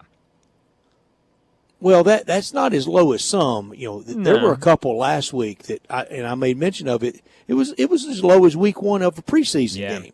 It is the third lowest total for the weekend in the NFL. A lot of kicking, a lot of punting, and low scoring. Yeah, I think that's probably what you're going to see. It feels like, I like Jacoby Brissett. He's a fine player, but it feels like he's out there managing these games. He's not going to go out there and try to drop back and evade a pass rush and just throw it 50 yards down the field. Feels like it's going to be a lot of ground and pound and just try to win it with field position. You know what else tonight? A Met win, a Cardinal loss, and we're out of our misery. How about that? It would be official then, because Brett, I'll be honest, I've been out of my misery for a month, maybe 2 months at this point. Was there ever a time you thought they would really be in the playoffs? No. I know I picked them to be in the World Series. No, I do that every year. Yes, you do. And I'm going to next year. Yeah, I don't think so, if I'm being honest. Maybe I perked up a little and at the thought beginning it of might. the season they were playing well, but I don't know. It just I think sure at the beginning of the season when you talk about back-to-back losing seasons is unthinkable for the Cardinals, and so you were thinking maybe they bounce back this year, but I think that was gone very quickly for this team. Wish we could play the Pirates every night. That'd be fun. They certainly seem to know how to beat the Pirates, but that's about it. That's about it. Not scoring a lot of runs and doing that. We got 10 last Sure. night, but most nights don't. Most nights they do not. Cleveland clinched their spot in the playoff earlier today Did you with see a win. the Yankee celebration last night? How about that? When they said, I read a story yesterday that the Yankees celebrating how like about they're that? the Florida Marlins. Yeah, and I'm pretty sure that was a situation where it was something else that happened that clinched it for them. It was not a win for them that ultimately clinched. I know they won last night. But they had the goggles and the full they sure shower. did. Well, they said it was up to Aaron Judge if there would be a big celebration or not. If he wanted to do a big celebration, they would do a big celebration. If he didn't want to do a big celebration, no celebration. And I guess he said, let's do it up big. But that's the Yankees How about running around that? in goggles Yeah. over just making the playoffs. That wasn't even wrapping up the 1 seed or the AL East. Exactly. So, I don't know, kind of weird. They're down 3-2 right now in Seattle. I guarantee you, afternoon game. the old man George Steinbrenner, because the Mariners are going to send the Yankees a bill for all the new carpet and all the new stuff, everything that's got to go in that clubhouse. They're going to send the Yankees a bill. George Steinbrenner wouldn't have paid it. Oh, no, not at all. Not We did at what? all. We celebrated just getting in the playoffs. Y'all can pay it. Not clinching a division or anything like that. Just getting into the playoffs. That's The Cardinal clubhouse manager, a guy named Rip Rowan, years ago told me, and it looked like it was going to be a great year. He goes, "Man, I hope we win it all this year. We really need to replace all the carpet in here." Oh, that's great. Well, yeah, we're getting close to some postseason baseball with a lot of teams clinching their spots in the playoffs. Really, really fun to watch. But let's go ahead and get to our final break of the day. When we come back, we'll wrap up today's show with Crunch Time. Be sure to follow us at Sports56 WHBQ on Twitter, Facebook, Instagram, and YouTube to watch live video of our shows, stay up to date with station events, and have chances to win prizes. Don't miss out on anything that's going on. Follow us at Sports56 WHBQ. Make your next grill your last with a Big Green Egg. Smoke, bake, roast, sear, and grill, all with a lifetime warranty. Save money on fuel, eating out, and replacing expensive grills that cannot match the flavor of the Big Green Egg. Ready to cook in only 10 to 15 minutes with temperatures below 200, above 700, and anywhere in between with ease. Change your at-home cooking experience for life. Go to shop.biggreenegg.com. It's time to get your Kia on at Gossett Kia on the bike with 41 MPG and new 2024 Kia Forte LXS $199 a month, $37.99 do it sign it. 2025 Kia Sportage $269 a month, $34.99 $37.99 due at signing. At 2024 Kia Telluride S350 901 $39.99 due at signing. And 0% for 72 months on 2024 Kia EV9 Lite available. Plus, you always get peace of mind with Kia's 10-year, 100,000-mile powertrain limited warranty. Call Bobby J. He's ready to put you in your new Kia today. That's Gossett Kia 1900 Covington Pike or online KiaCovingtonPike.com. If you want it, we got it at Gossett Motor Cars. Acquisition fee $20,000 per year, 20 cents excess mileage. Forte RE794 626 MSRP 21820. Telluride RG453 666 MSRP 39835. Sportage S73 40278 MSRP 29135. Includes all rebates and incentives. PF 695 includes TTNL. Must finance through Hyundai with approved credit valid through 9/30/24. Dealer stock only.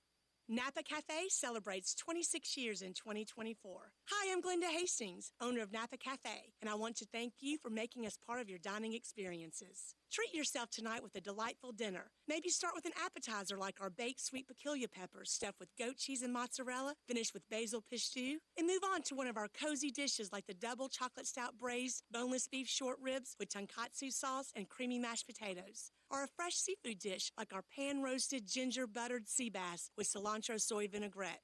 I get hungry just talking about it. Don't forget about dessert, our famous sweet buttermilk pie with brown sugar sauce, or drink your dessert with one of our signature dessert cocktails, like the lemon cheesecake martini, lemony, icy, frothy, and dusted with graham cracker crumbs. Napa Cafe, open Wednesday through Saturday for dinner starting at 5 o'clock. For reservations, visit our website at napacafe.com. Come join us as we celebrate 26 years of Napa Cafe. We can't wait to serve you. Scott Graham here from Westwood One. Thursday Night Football spotlights an AFC East matchup to start NFL Week 3 when Aaron Rodgers and the New York Jets host the New England Patriots. Jacoby Brissett and the Pats dropped to 1-1 after an overtime loss to Seattle last week, while the 1-1 Jets are coming off a win over Tennessee. Ian Eagle and Devin McCourty will call the action on Thursday Night Football. Right here on Sports 56. Hi, I'm Miko, the founder of Miko's Hot Chicken. When we started our family restaurant, we were also raising a family. But let me tell you, it wasn't easy. Our Chase Inc. card was there to reward us on all of our business needs. Now we have a thriving location, and we're hungry for more.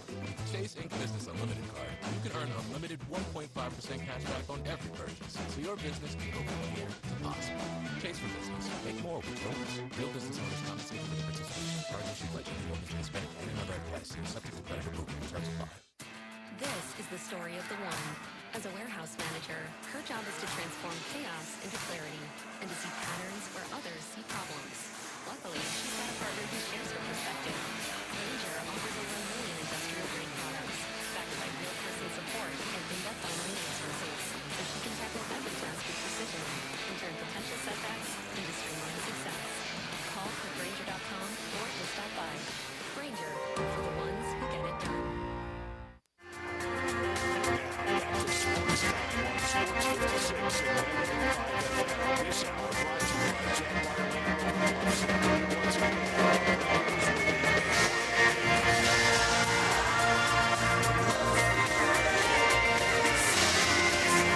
Pretty cool, and we're just getting started, so.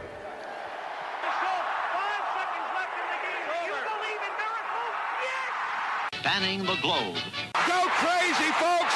Go crazy! This is for all the biggest crunch time. You are looking live. In your life have you seen anything like that? Goodbye! Hello, Haskins. It's obviously crunch time. Hammer, nail, coffin. This baby is over. Well, Brett, what I learned today is that Shohei Ohtani has hit his 49th home run of the season in this afternoon's game against the Marlins. He hit 48 2 days ago, so now up to 49, one home run away from a 50-homer season. He has also stolen 51 stolen bases this season, so if he's now just waiting on that one home run to get to be a 50-50 player, which would be incredible. Still a handful of games left to play. It feels like he'll get there. And they're playing inconsequential games. That's right. They're watching the seedings, just like the Yankees are, trailing right now in the top of the ninth, 3-2 to the Mariners. What I learned last night, that Yankee clubhouse, wild champagne scene. This is the Yankees. This isn't the Tampa Bay Rays. What are you doing? Goggles out, tarps up for making the playoffs. The Yankees bought their place in the playoffs the day pitchers and catchers reported. You knew they were going to be in the playoffs. Exactly. They could have had that celebration back then in Tampa, St. Pete, back at spring training. This is a team that's won 27 World Series titles and 40 American League pennants, celebrating like that. I thought bad form for them. Yeah, I'm with you. It's just strange. Like you said, I mean, they knew they had it locked up before the season even started. Interesting, because I saw the tweet that said Shohei had already 51 stolen bases this year. In today's game, 1 home run, 2 stolen bases for Shohei Ohtani this afternoon for the Dodgers. He is just an incredible, incredible player. What I could have done without today, it's got to be the Arch Manning start and I guess the quote from the defensive coordinator for UL Monroe. I think it's hilarious. I have no problem with him saying that, and I guess if you want to give your defense some confidence, go for it. I guess that's a way to give them confidence. But at the end of the day, we mentioned it earlier, Brett, big difference between Newman's high school football roster and the University of Texas's football roster. I think UL Monroe's defensive coordinator knows that. But hey, if you need to give your defense a little bit of an edge, a little bit of motivation, I guess he found it. Yeah, and the Mannings, they eat pressure for breakfast, lunch, and dinner. They'll be fine. I could have done without Carolina's not trading Bryce Young, but they've given up on him. They've ruined him. I love all the Shield analysts now talking about his size. Well, he didn't shrink from Alabama to the NFL. That's right. This was the size he was at Alabama.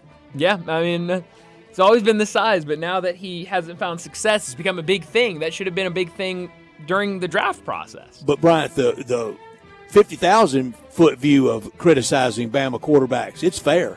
Many really work out. No. I mean, you look at some of those guys that were really, really good while they were at Bama and just have not been able to have that translate in the NFL. That list is starting to get longer. Where are you beaming tonight? MetLife Stadium, Gerard Mayo versus Robert Saleh, 2 defensive guys, one trying to stop Aaron Rodgers and the other trying to hide a very average team around Aaron Rodgers. 74-55 to 1 tie, all-time Pats lead over the Jets. How about this? We'll beam tonight to the lone college football game of the night, a 6:30 first kick between South Alabama and Appalachian State. South Alabama on the road. They're coming off their big win last week, an 87-10 win over Northwestern State, but they lost the 2 games before that. On the other side, App State picked up the win after really getting blown out the week before against Clemson. That should be a fun game on a Thursday night. A couple of baseball games to watch. Phillies at Mets, Arizona at Milwaukee, Angels at Astros, all impacting postseason. Yeah, a lot of impactful baseball games going on right now. The series this weekend are going to be massive. But that's all the time we have today. Enjoy your night, and we'll talk to you again tomorrow afternoon. I'm Gary York. I'm the